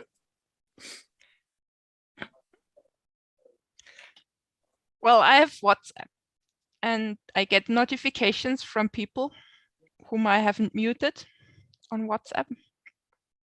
And so those things are popping up and somebody asks me a question and then I listen to that and then I respond.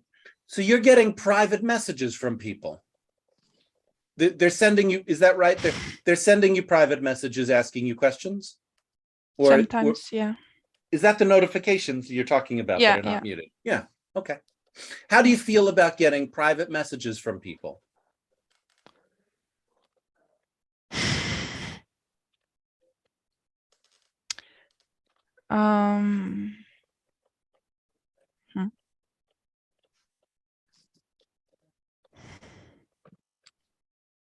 Depends on whether they are not outside of the group or inside of the group, and whether they are blind or not blind. Yeah. So how do you feel? So Alyssa is blind. You're getting private messages from her. She's inside the group. She's a teacher. How do you feel about getting private messages from her?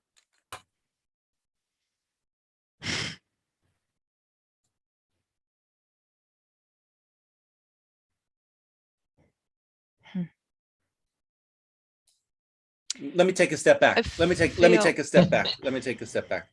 How do you feel about the fact that Alyssa is blind?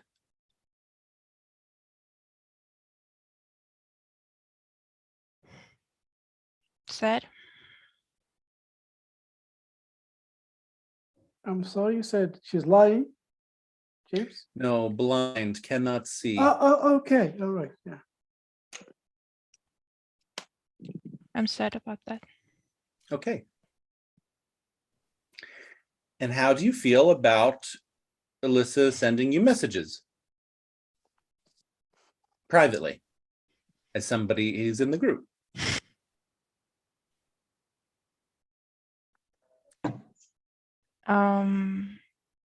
I feel annoyed because I'm. Okay. Because Okay. You feel annoyed. You feel annoyed. You feel sad and annoyed.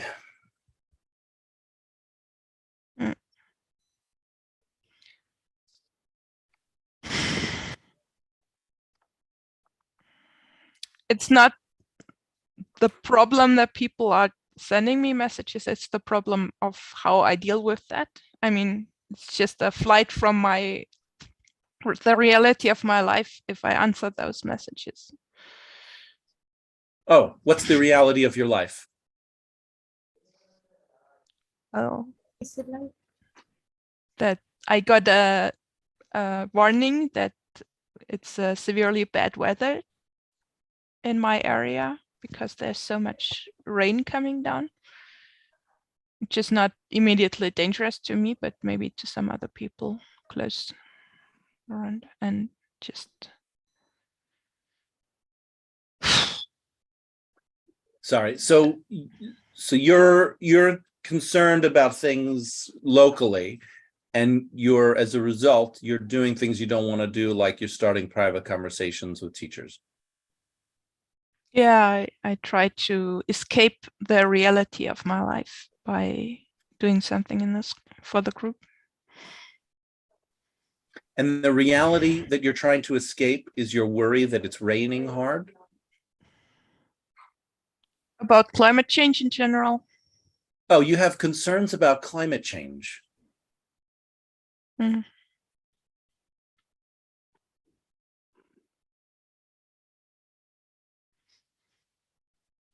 And I have a family which expects me to do certain tasks, and I'm not getting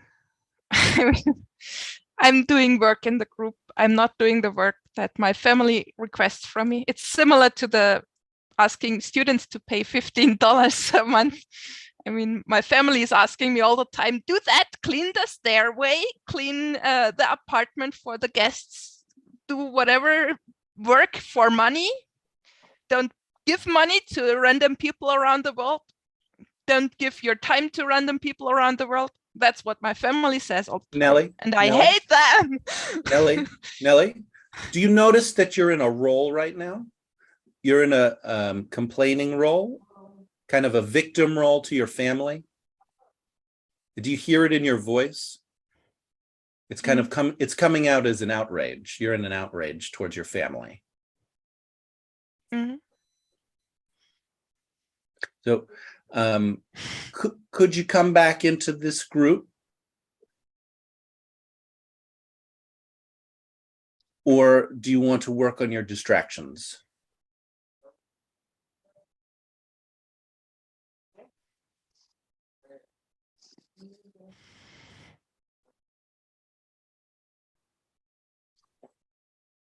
I think I'm more here.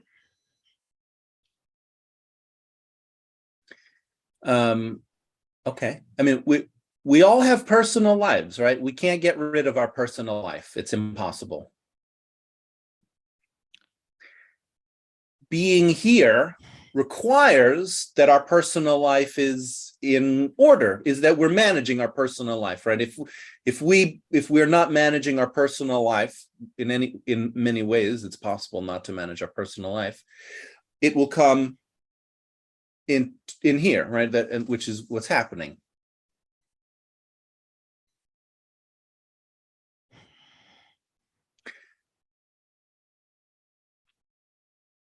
Yeah, I've been sick and I've not managed my life good since Monday.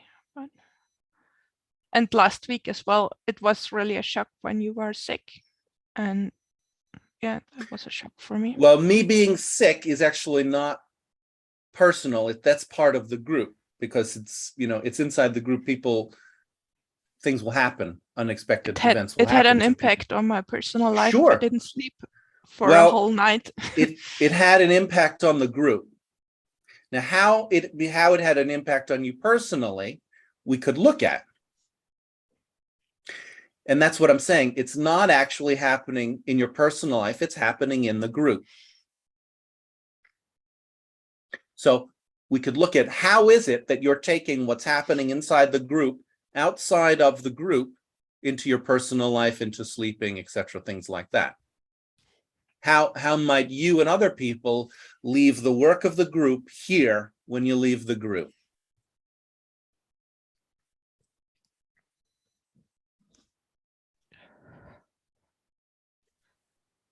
Managing your life, right? Not just you, but everybody, right? How do we manage our life so that we we decide, well, I want to work in the English classroom for 1 hour a week or 10 hours a week or whatever it is.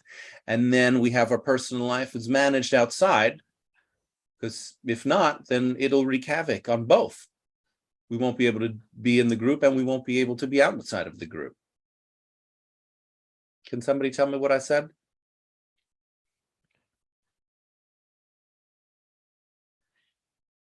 If we are not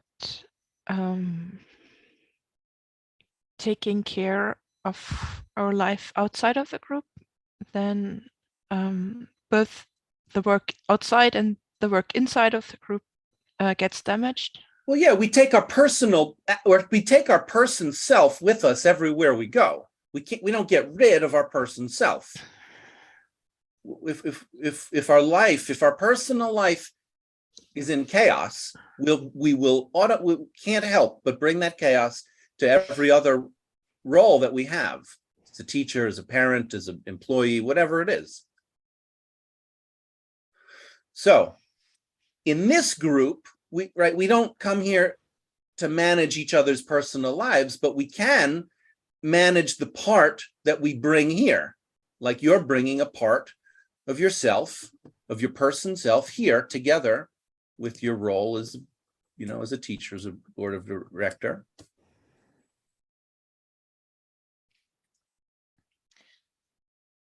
Yeah, so I was if I may, just one more thing. So it might be an agenda item, and the agenda item is something like, the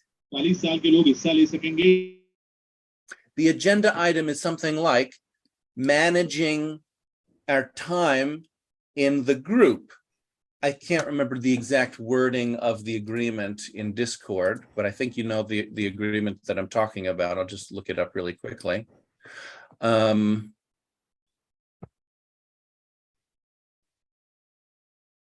Set clear boundary, number 6 in the board of directors agreements. Set clear boundaries and limit my availability in order to create balance between my work in the group and the rest of my life, right? So if you're finding that for some reason you're not limiting your availability here, and it's somehow out of balance with the rest of your life, that's something you could talk about in the group. That's relevant to your role as a board of director, balancing the time that you spend as a board of directors. So for example, when somebody says, well, I'd like you to create 3 more meetings and I'd like you to spend the next 4 days, working for me 24 hours a day, you might say no, because I'd like to have my life in balance. Over to you, Nellie, or the group. Yeah, it's James being sick made an impact on my life, and it created an imbalance in my life because I wanted to compensate. I wanted the group to continue running, and I spent more time here. And also I didn't have space for the anxiety or whatever feelings I had about that. And I'm still with that. And I'm trying to compensate that by writing down what I'm actually doing as a board of director, establishing some routine tasks that and measuring the time I need for that. Anyone else?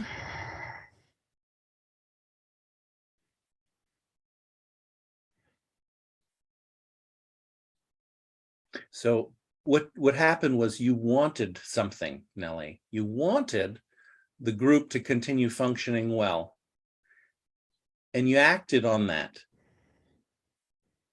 You acted against, in a way, you acted against yourself, right? You wanted something, you acted against yourself. You neglected your limits. You sacrificed yourself. You pushed yourself beyond your limits, beyond your availability, and you kind of you sacrificed yourself.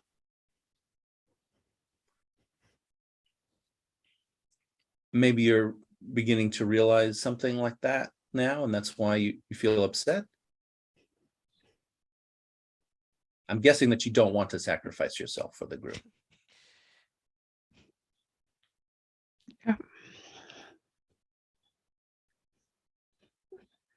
So that would be a boundary issue or a containment issue, to contain your desire for the group to be a certain way without, acting against yourself, hurting yourself.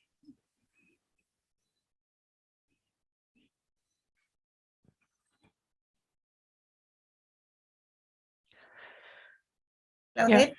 Yeah. I want to join with Nelly. And yes, that happens when we are so responsible and when we want just to, I feel the same. I have my 4 weeks, very intensive work.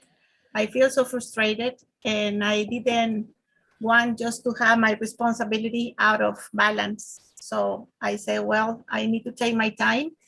And Nelly, I really agree with you because we are moms and you did a pretty good job. So that was amazing. I was just checking about the YouTube videos and recording. And I said, wow, that's what I am asking. And because the group now is becoming a big demanding and the same like in the family and the personal lives that we have. But okay, that's what I am requiring, requesting to have more members in the board of directors. So probably that would be a lot of helpful just to, and I disagree a little bit because when somebody reach you in private, like I did it before, I commit probably that mistake because that is important to be integrating everything that we have, the personal or private talks in front of other people. So if I have a need, maybe you are not going to be able to answer me immediately, but probably another member of the board of directors can give me the solution. Like what happened with Fatima, I felt very sorry because she asked me something in private and I couldn't answer immediately because I was in the middle of a meeting. And so when I realized, and I said, I'm really sorry about that. Sometimes we want just the fast communication. And I totally agree that if they reach me in private, for me, there is no problem, no big issue for that. I like to have the communication also in private. But it's more wonderful to have the conversation or the necessities. I would say emergency space, because sometimes we have like a little issue and I want to find a place here where I can just knock at the door and says, okay, I have my emergency question or doubt or what's happening, what's going on. And maybe, I don't know where to knock the door in James' group. And probably other people are in the same situation like me. Back to the group. Well, the place to knock would be in the group. Sure, but what space? Yes, James? Okay, in Discord, in Claudette, what? Claudette. So actually your question, coming back with your what space, would you just take in my answer for a second? Sure, yes. Right, so the place is in the group.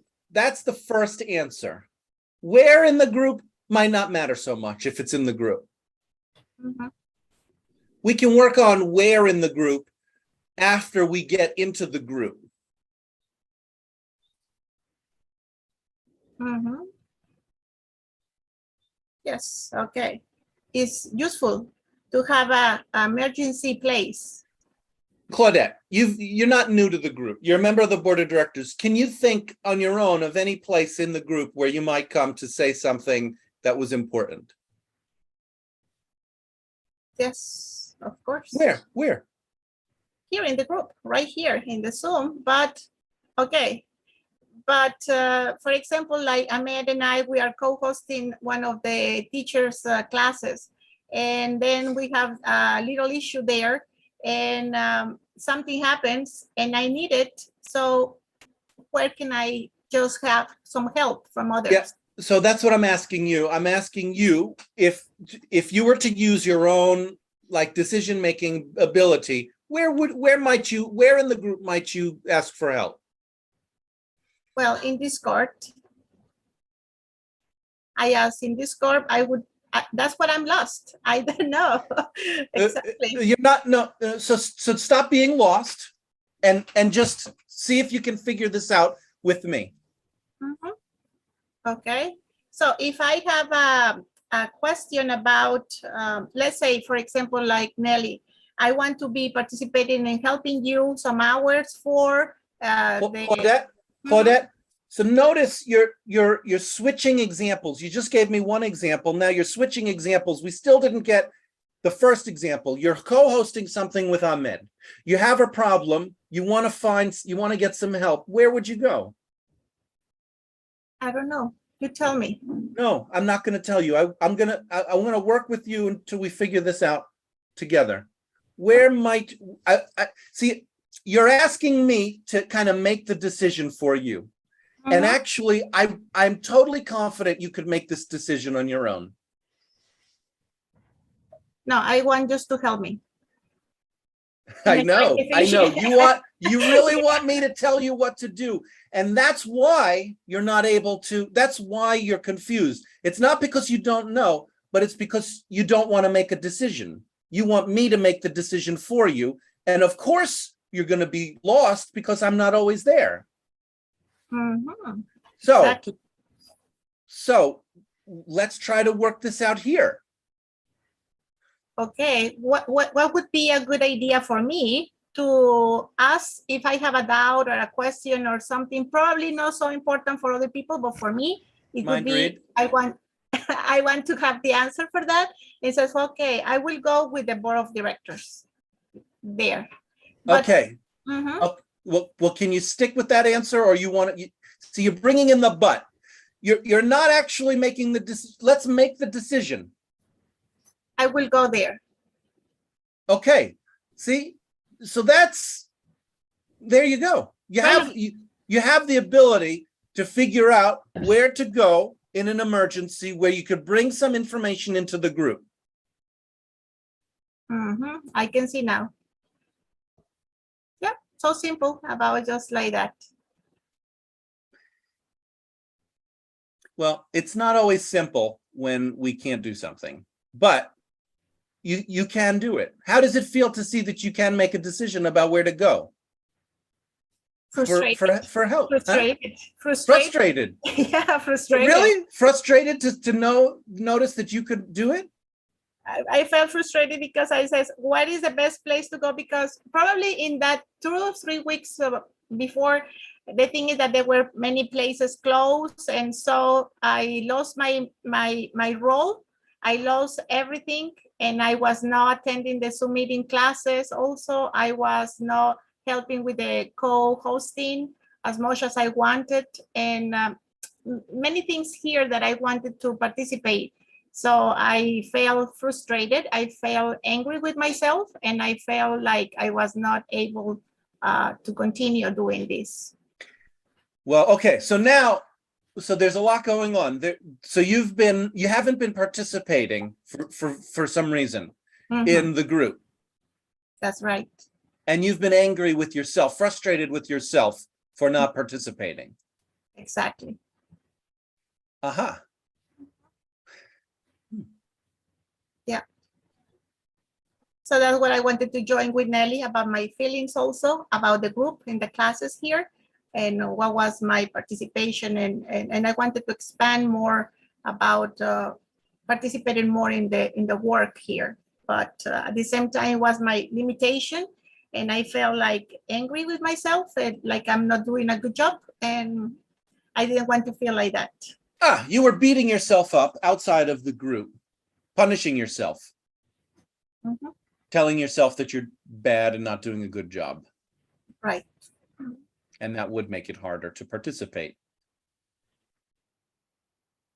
And you're not doing that right now. You're here in the group telling people, what's been stopping you. So congratulations for overcoming that beating yourself up bit. Thank you. Anyway. Anyway, isn't it? I would imagine that is a relief to stop doing that. Yeah, it is. It feels like I feel like I am able to do it more. I'm capable to do that.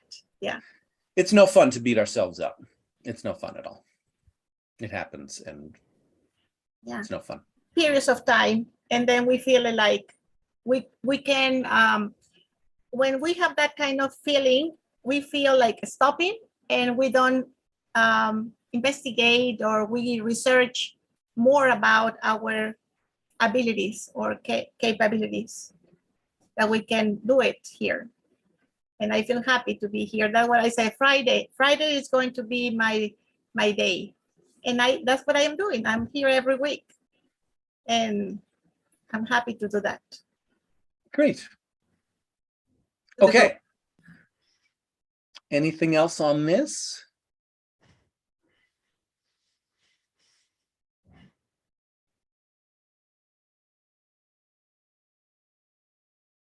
No?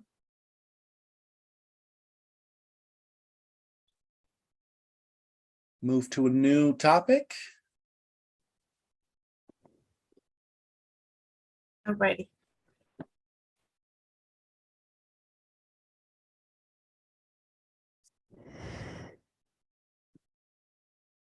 There's one thing additional that I want to say, because we started this as Ahmed, your request to make a weekly meeting.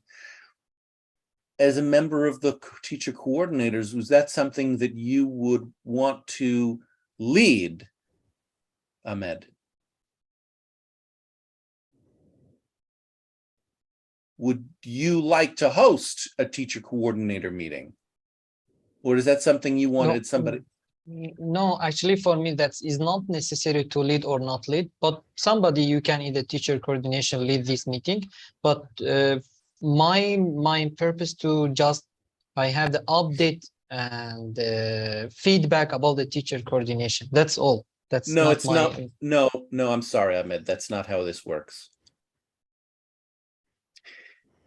If you don't want to do it, that's fine. I didn't get a clear answer from you, though. You said it's not about, it doesn't matter if you do or don't, and that somebody could. No, I speaking about my leading. I'm not speaking about the meeting. You asked me about you can want to lead the teacher coordination meeting, something like this. My answer about it, I'm not. That is not necessary. I to be lead this meeting or not. Just I want to. Oh, well, so that's what I don't get. You see, that's what I don't get. I'm not getting an answer, actually. So you're saying it's not necessary to lead it or not. Yes. But well, so then no one is doing it, because you're not. I'm not going to let you push this onto somebody else. That's what I'm saying. Yes, sure. If you want, I mean, if you wanted somebody else to do it, that would be totally different. But I'm not hearing that either. I'm hearing it doesn't matter from you, Ahmed. So if it doesn't matter for you, there's no reason to take this any further. Doesn't matter about my leading. You get me or not? Well, so you want help from somebody to coordinate teacher to do the teacher coordination. Who would you like to do that? Who would you like to host this meeting that you want? Maybe Mokhtar or the Nelly, because Mokhtar or Nelly have the more experience for me. Okay. Yes. But I am very care about this meeting because I need to more precise in my tasking, not confusing. That's all. Sure. I get. You want more help. Yes, sure.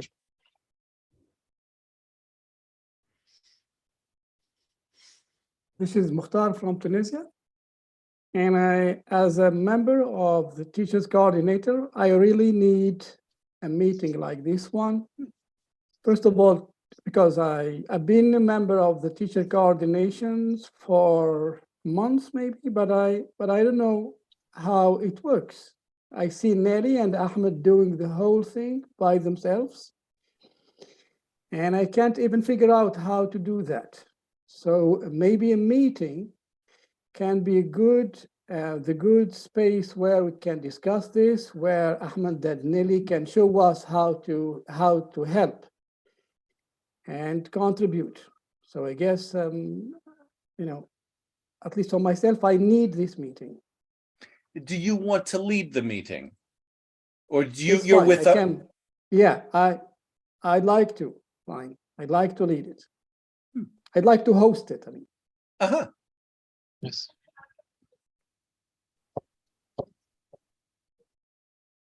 Say anyone else if you don't. I don't want to have more meetings because meetings are very difficult for me. I need to have a babysitter and I would need to be present fully. And I'm open to reducing the time of the board of directors meeting and devoting the gained time to the teacher coordinating meeting, but I'm not open to a new meeting. Anyone else? This is Mokhtar from Tunisia. We're doing that for Nelly, I guess. I mean, at least myself.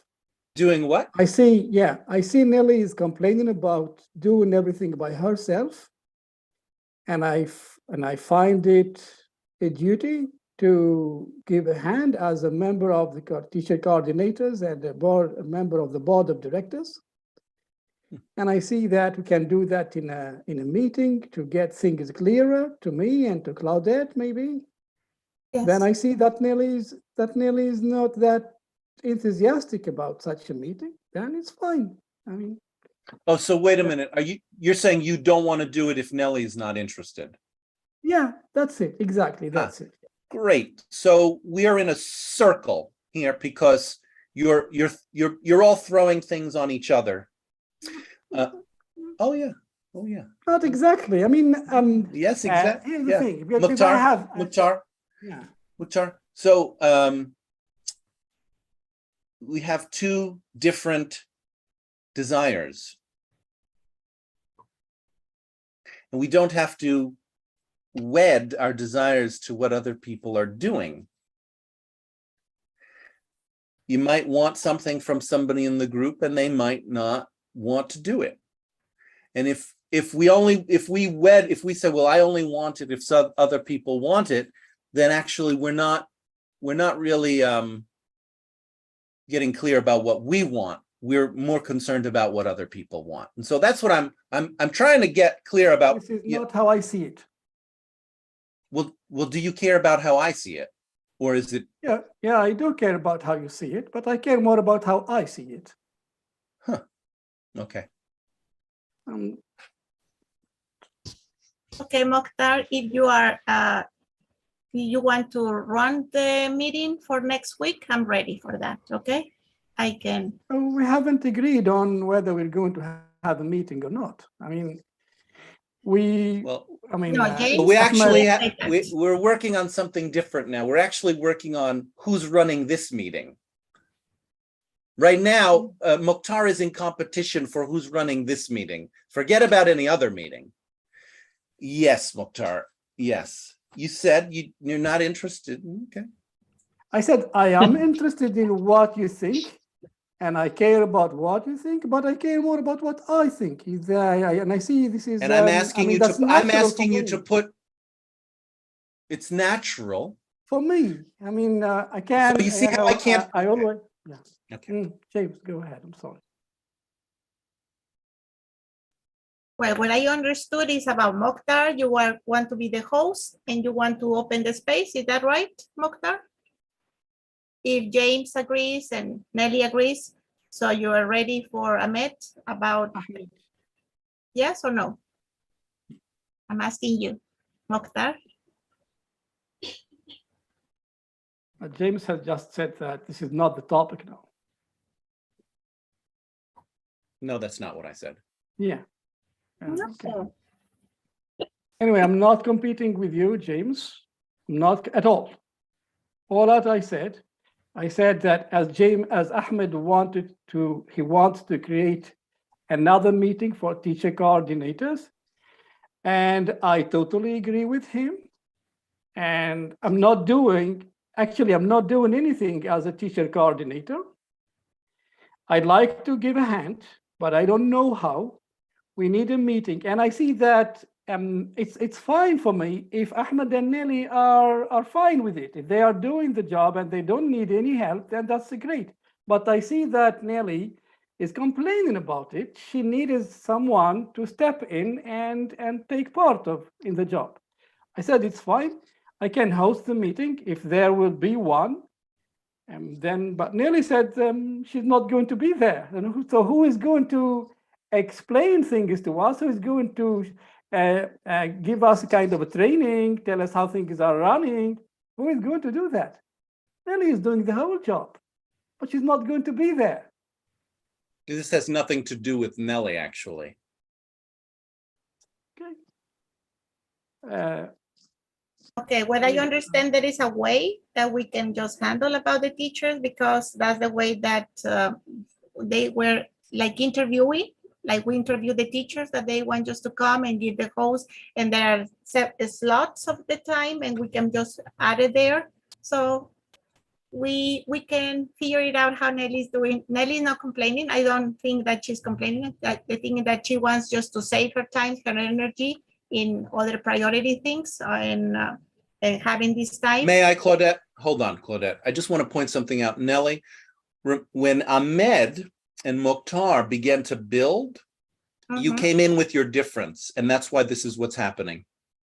You didn't ask to bring in your difference. They began to build. It was really actually quite hard for them to get to the point of joining, but they got it. And then you came in and interrupted. You made yourself a target. That's why the focus is on you, Nelly. So I'm my trying. build is that I would like to have this teacher coordinator meeting within the meeting time of the board of directors. Nelly? No. I want you to listen to me right now. There's a focus on you. You may have built cognitively. You did not build emotionally. You came in with an emotional difference about what they came in with. That's right.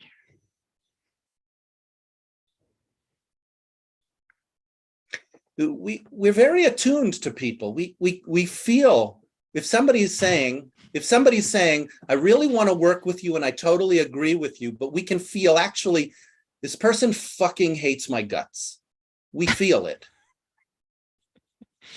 We're not stupid. And so if we can't contain that feeling for ourselves of reacting to someone hating our guts, then we'll just get into the roll-lock with them. Interesting. Yeah, I hated the idea to have another hour of meeting. It's obvious that you hate it. So you're jumping into their party and you're saying, I hate what you're doing. Well, they're defending themselves because what else are they going to do? Yeah. So if you want to not be the target of people's hatred, you can let me be the target of people's hatred, because that's what I'm here for. And we can try to untangle some of this.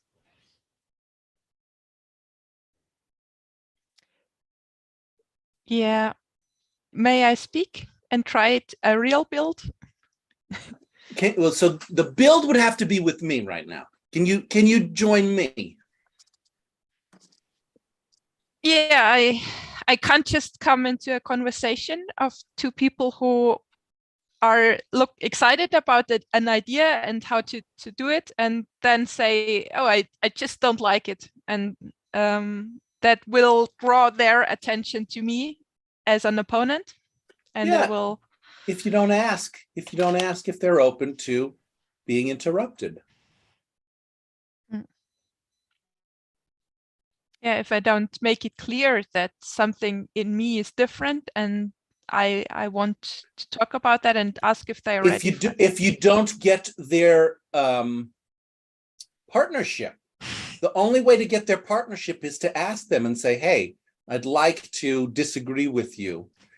Is that okay? If you don't do that, you're setting yourself up for being completely locked out. Mhm. So if I try to force them to like what I'm saying and hate what they said before, that's not gonna work. I can just invite them to have a look at my perspective.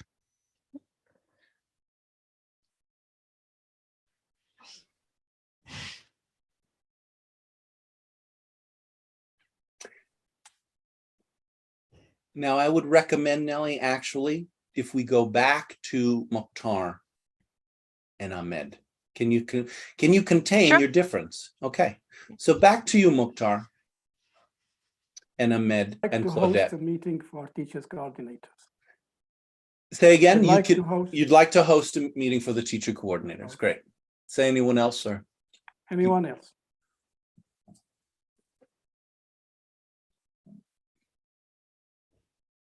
And I interrupted you, Claudette. I'm not sure what you were saying. If you wanted to continue or if you're in a different place, I don't know.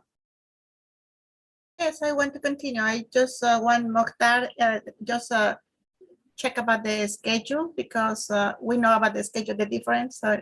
And if it is in the morning after 9, my 14 YouTube, okay, 14 or 15 or 16, probably in the morning, that would be good for me.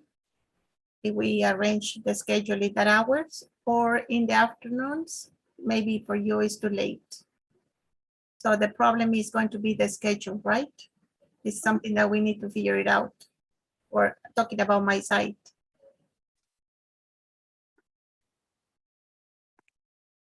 Actually, time is not a problem for me.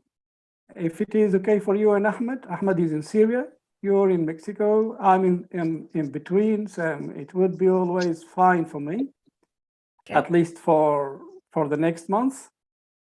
And I guess we can agree on that. And it would be on Zoom. So we have also to find a slot, an empty slot, time slot on Zoom that we can have our meeting. And these are details. I mean, we're talking about the idea and how fruitful it is. So if we agree on the necessity for having a meeting for teachers coordinators, then details are easy to come over. Okay. Okay, good work. Not easy work, good work. It is time to open it up for the public. So continuing to have this conversation with the board as well as the public. It is open and you could keep talking about this teacher coordinator work if you like, or I don't know if you're done with this for now and you want to move on to a different topic. Solom San is a new name for me. Is it a safe name? A safe name from China. Okay. Yeah, okay.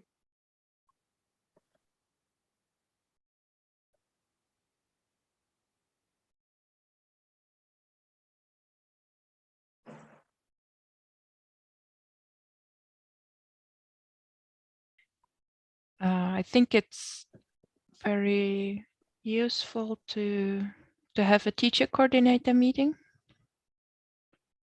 and to just brainstorm about what tasks are there that might be useful and what would those who are teacher coordinators, what part of those tasks, what do they want to take and do? And I can watch it if it's recorded. I would prefer it to be public and recorded. Yeah. So this is the principle of free association, that people who want to meet together and talk together can do that. They don't have to ask other people's permission to do that. And everybody doesn't have to participate in it. Free association allows people who want to meet, gather, talk, and work together. And Nelly doesn't have to be there. She can participate as she likes, partially, fully, or not at all. Now, of course, there may be some things that people working on teacher coordination may want from Nellie, and they can certainly ask that, and then Nellie's got to decide, you know, do I want to say yes or no? You know, how do I want to respond to a request? That's a universal challenge. People ask things from us. Like Claudette was saying, the group is kind of sounding demanding. Well, it's okay. The group, you know, actually is wanting something. And that if we take it personally, we might call that demanding. If we just see it as the group is getting clear about what it wants, we can say, wow, it's wonderful. I'm not going to do that, but that's wonderful that the group wants things and knows what it wants. Marvelous, I would say. It is. It really is. It really is marvelous to get clear about what we want and to be able to say it. It doesn't mean we have to do it.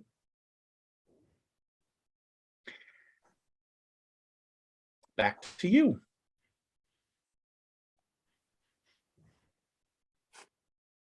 A suggestion? Shall we keep details to maybe to discuss it in the Discord channel? Then we move on to the next item, if you don't mind, James. Yeah. What do you think? That sounds good to me. Yeah. Yeah, you're the chair. Great. Well, it's true. I am the chair. Okay.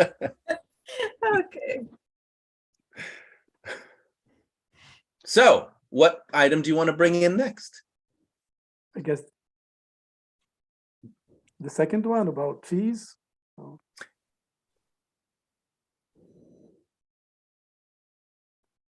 Go ahead. No, I'm not. It's not my idea. Actually, I'm against Then stop. it, so. Then stop. If you want to talk, you can talk for yourself. Don't push on other people to talk. You want me to talk about the fees issue? I'll do that when I'm ready. I'm not ready. Okay, I'll wait.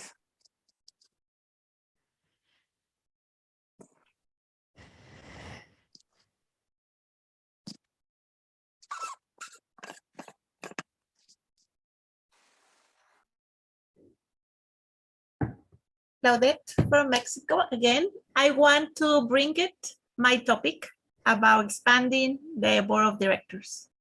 Great. And I want just to check about the thumbs up, who agrees with me or who feels like it's enough, the people that we are participating right now. Now, I highly suggest before any vote ever that we rephrase the proposal. So if you'd like to do a vote, I'd like you to at least rephrase the proposal. I also want you to know that sometimes it's just kind of protocol or common to allow for some discussion time. You don't have to. We can move directly to a vote, but at least rephrase what it is we're voting for. Okay. Yes, the thing is that last week we talked about a little bit about my suggestion about expanding the board of directors. So I have some questions about that. Mm-hmm. How many members do you want to expand it to? Only one more. One more. Mm-hmm. Okay. Anything else about that proposal we should know? I found really interesting to expand for motivation. The reason is for motivating more people to attend the meetings. And I would like, because I see that most of the board of directors, we are here always present. And that is about like commitment or like motivation, or I feel like this kind of energy brings me happiness. And that's, I want to expand that happiness in the group. Let me just see. So you feel motivated that we attend every time, and you want, you feel happy feeling motivated, and you want others to feel motivated too. You talking about the group you want the whole group to feel motivated? Exactly. Okay.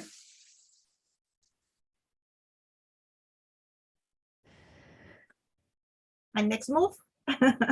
Yeah, so do you want to have a discussion or do you just want to go for a vote?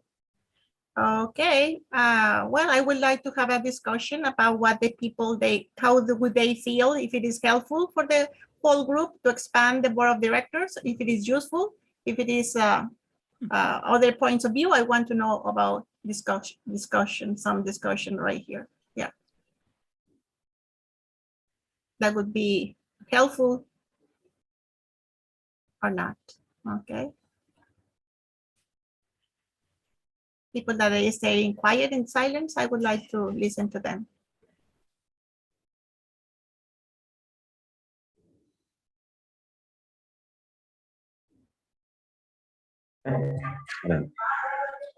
Hello, this is Mohammed from Palestine. Well, I think this is a good idea to expand the board of directors, and not only one member, but I believe 2 members is a good number, as more members means more ideas, more help, more support. Yeah, I believe it's a good idea, and we shall vote on it.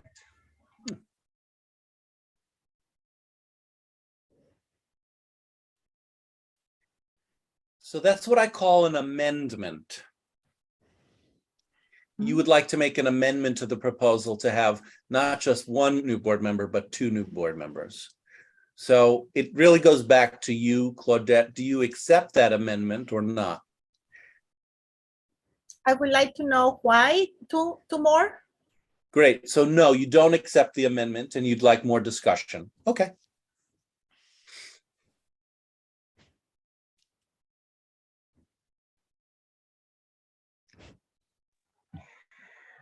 Well, this is Muhammad again. I don't have like a specific reason why 2, like why exactly 2, but I feel like when the number is even, it's easier like to control votes. I don't know. It's just like a preference, a matter of preference to me. Yeah. I like even numbers more than odd numbers. That's a good reason to me. Back to the group. Okay, that makes sense to me, Mohammed. Okay, I agree with you. And I have 2 people in mind. You accept the amendment. Okay, so the amendment, so now the proposal is to add 2 new members to the board of directors. Great. And you have some members you want to propose. Yes, I do. May I suggest that be a separate question? Okay. Because if you tie together who the members are with whether we have more members, it'll make things messy. You might get, I think it'll make it messy about what we're deciding. So if we keep the decisions clearer, I think it might be easier. We decide whether to have more members, and then we decide who these members are. And I guess we need to agree on the criteria. Criteria for what? For the members. For the new member. I mean, on Yes. what criteria are we going to... It's a moot point. So let's, again, one thing at a time. The criteria for the new members depends on whether we're having new members or not. So yeah.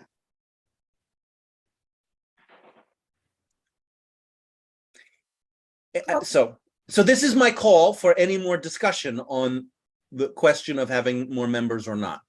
Anybody want to say anything else about that question? I'd like to stick to 1 more member rather than 2. Great. So you want to okay. I mean, for the voting, now with 1 more member, we are 8, and the chair, in case of equality, the chair has 2 votes, and it's done, I guess. Nelly, you want to say something? I saw that you raised your hand. Yeah, I'd like to bring an opposite subgroup. Is the group ready for that?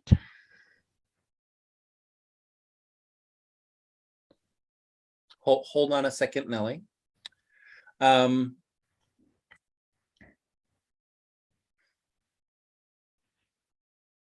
I'd like you to actually hold on. I want to say something about this question of whether it's 1 or 2 members.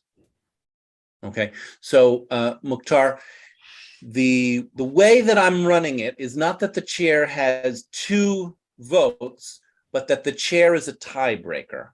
So with an even number of members, like 6, the chair can break a tie. Now, if we had 1 new board member, then as a chair, I would step out of the role as tiebreaker. It would no longer be necessary. So this question of whether or not we can break ties it doesn't matter. We can break ties with an even number of board members or an odd number of board members. That's all I wanted to say, that we can do it for either. Okay, so if you have, if that's the reason, then it doesn't matter. If you have other reasons for wanting only 1 or only 2 new board members, then you might want to say it. So that's what I wanted to say about that.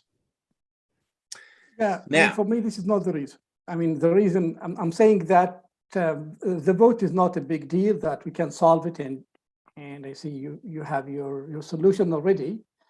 But I think with one more member, we don't need to add 2 more. 1 more is enough. Maybe if we still feel that we need 1 other member in the future, we can add 1. So I guess 1 at a time is better for the board of directors to work smoothly. okay, so now here's what happens, because you're again making an amendment to Claudette's proposal. This is Claudette's proposal. So it would go back to you, Claudette. It would really be between now Mokhtar and Claudette.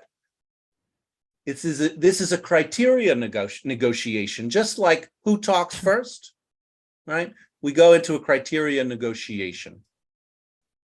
So if you'd like to keep your proposal, Claudette, you can summarize Mokhtar, summarize his criteria for going back to 1 board member instead of 2, and then see if you can join Mokhtar.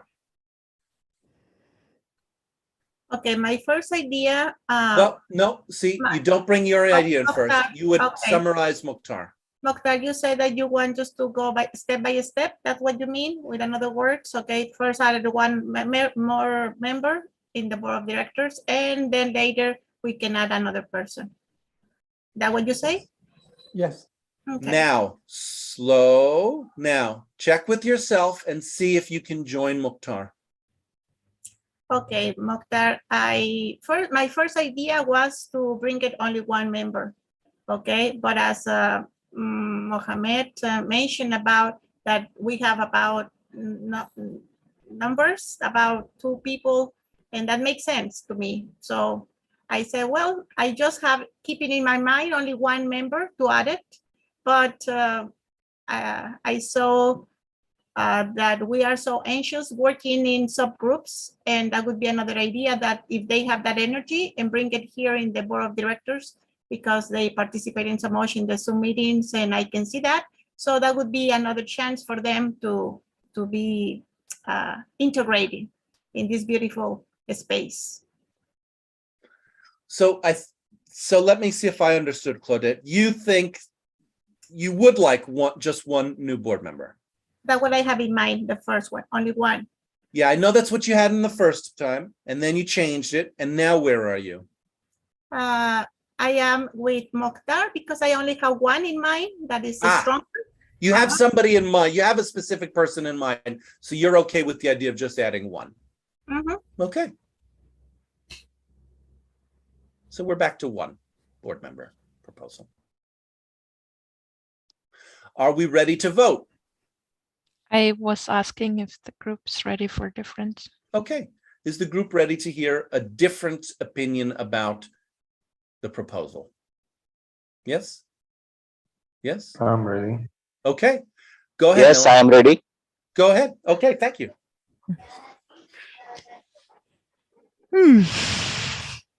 So I want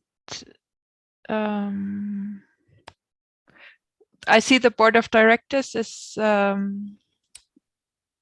bit, it's quite powerful because I consider a majority vote by the board of directors as a decision that we make as in the group for the group. And I would like to, so if we grow the board of directors just to a big number, then it's it might get a bit tricky to predict what's going to happen, what decisions they're going to make. Negative prediction. That's right. Well, it would be interesting to have referendums. Nelly, how do you feel about the board of directors being powerful?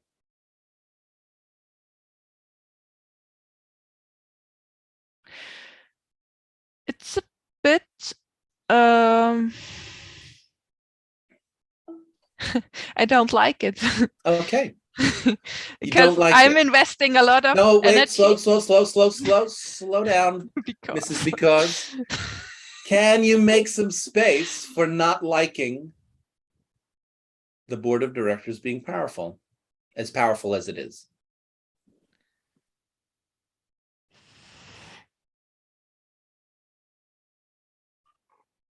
I don't know how you're measuring power, but it has some power. So whatever power it has, you have a feeling that you dislike that.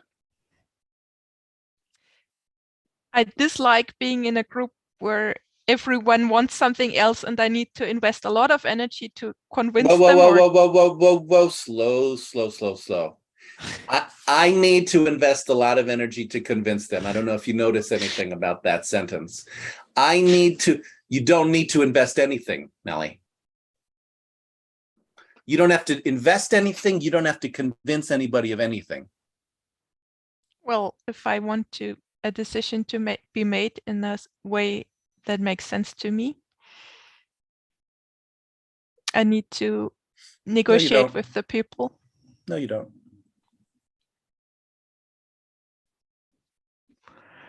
If you want to control everything, yeah.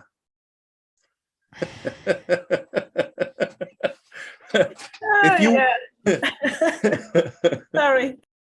If you want to control everything that's going on, then yeah, it might get to be a lot of work for you. And frustrating, yeah. And frustrating. Definitely. So, is it possible that the group is going to do something that you don't like, board of directors or not? Magic 8-Ball says highly likely.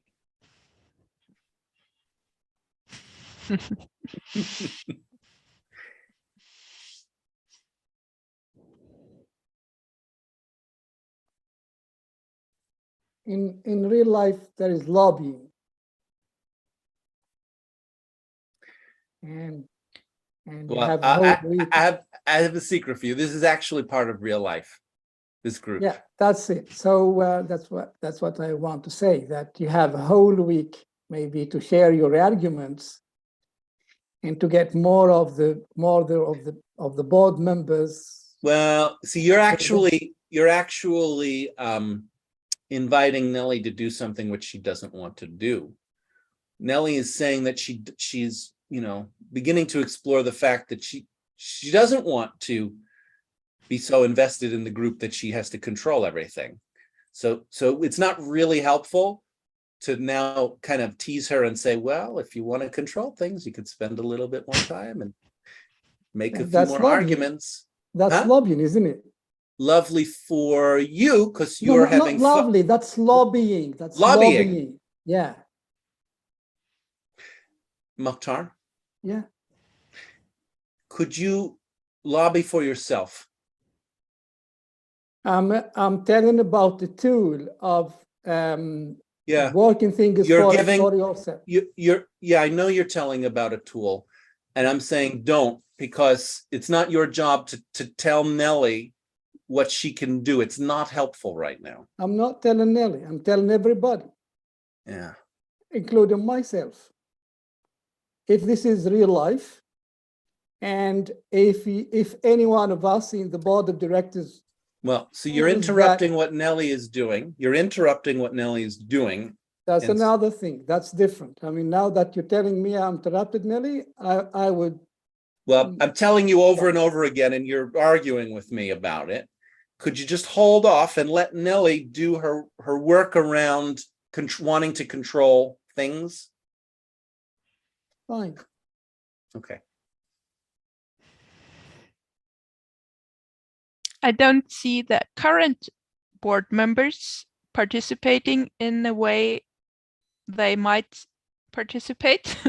Who? So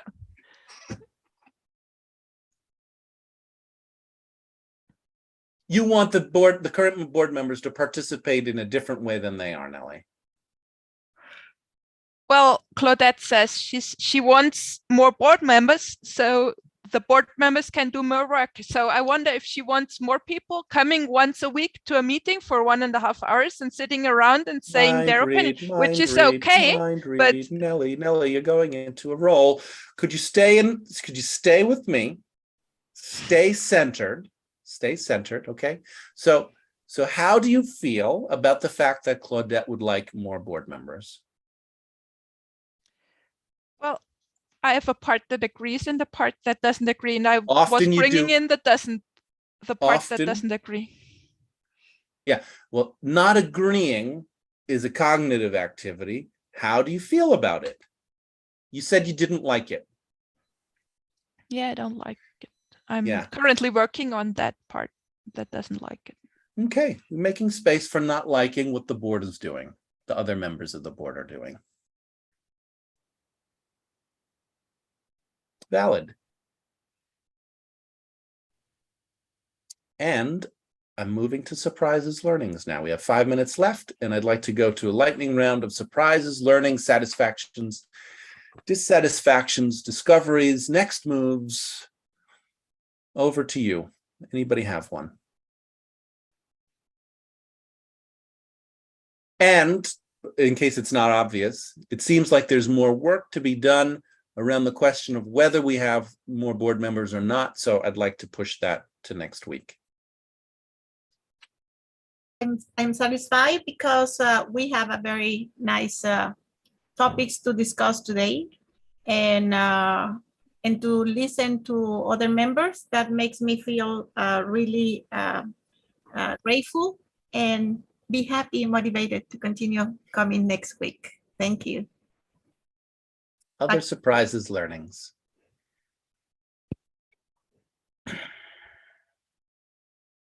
This is Ahmed.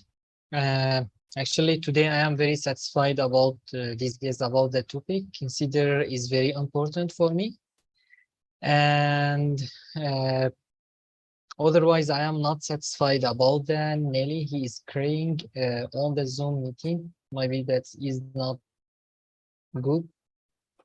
Crying? Yes. Maybe that's the second time crying on the Zoom meeting. We have the live stream. So I invited here to don't crying on the Zoom meeting because he making for me is upsetting and irritations. So dissatisfaction, one small thing you could do, Ahmed. Yes. You can think about one small thing you might do. You don't have to say so now. Other surprises, learnings. This is Muhammad. Really satisfied that I've known as a fact that we're in a very civilized group, that people can participate partially or fully or not at all, because I've not been participating for the last 3 weeks maybe. And I'm really satisfied and glad that I'm not being criticized, at least, for doing so. Back to you.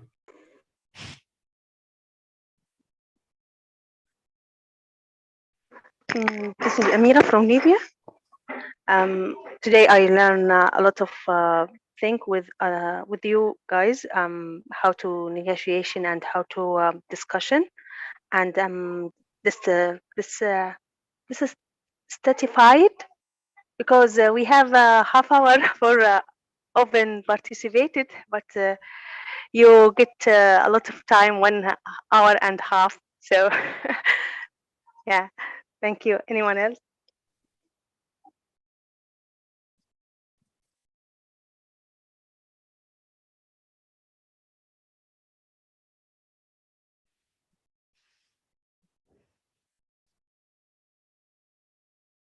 I'm satisfied that we talked about the topic of setting boundaries between this space and personal life. And I'm satisfied that Munmi is sleeping on our voices.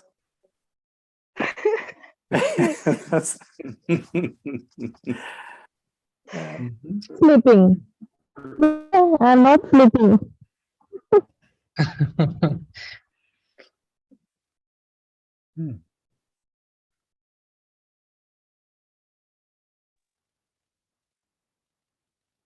I am satisfied that all board members are present. I find that to be motivating, encouraging, and a driving force for our work.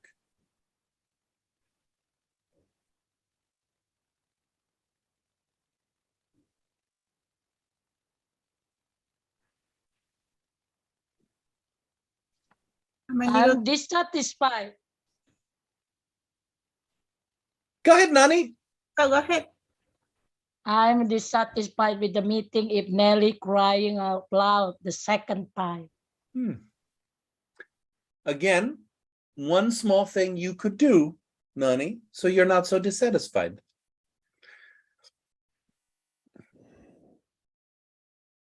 Because people will have their feelings. People will be upset or happy, cry or laugh, you know. But what can you do so you're not dissatisfied? You might think about that as well as Ahmed. Claudette? I am concerned why Fatima is so silent today. Oh.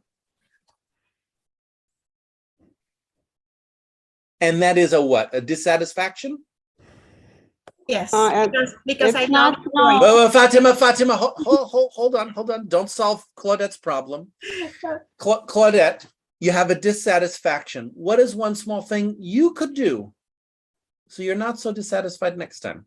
Yes, I'm dissatisfied because I love her voice, Fatima's voice, and I couldn't have the opportunity to listen to her accent. And that's the reason.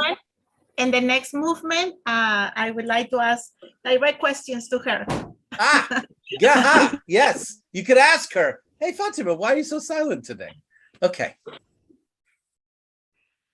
Okay. I just like to listen, and I'm maybe dissatisfied a little bit because time is over, and I want to be agree with Nelly on his disagreement about adding more people in the group, but the time of surprising and learning came, and I couldn't talk about it. So just prefer to stay silent, and I will bring in my thoughts maybe on next meeting. Yeah, groups have their own timing, and our personal timing often may not match, may not synchronize with the timing of a group. So that might be frustrating sometimes, but that's again within the issue of control. Things happen outside of us that are outside of our control, and this is a great example of that. The group is working at its own pace to make a decision. It hasn't yet gotten there, and that might be, people might have different feelings about that. Yes, thank you so much, everyone. It's nice to see you all. Yes, it is wonderful to see you as well, to see all of you and to be here, and the work continues. So thank you, everybody. We'll end for today. We'll look forward to seeing you again tomorrow, and have a good rest of your day, whatever you're doing, sleeping or awake. Bye, everyone. Bye, James. Bye, Bye. Nelly. Bye, Goodbye, Nelly. James. Bye, Bye. Mokhtar, Ahmed, Fatima, Bye. Claudette, Bye, Nelly, everyone. Have an Mohammed, excellent weekend. Have fun. everyone. Bye. Bye bye. Goodbye.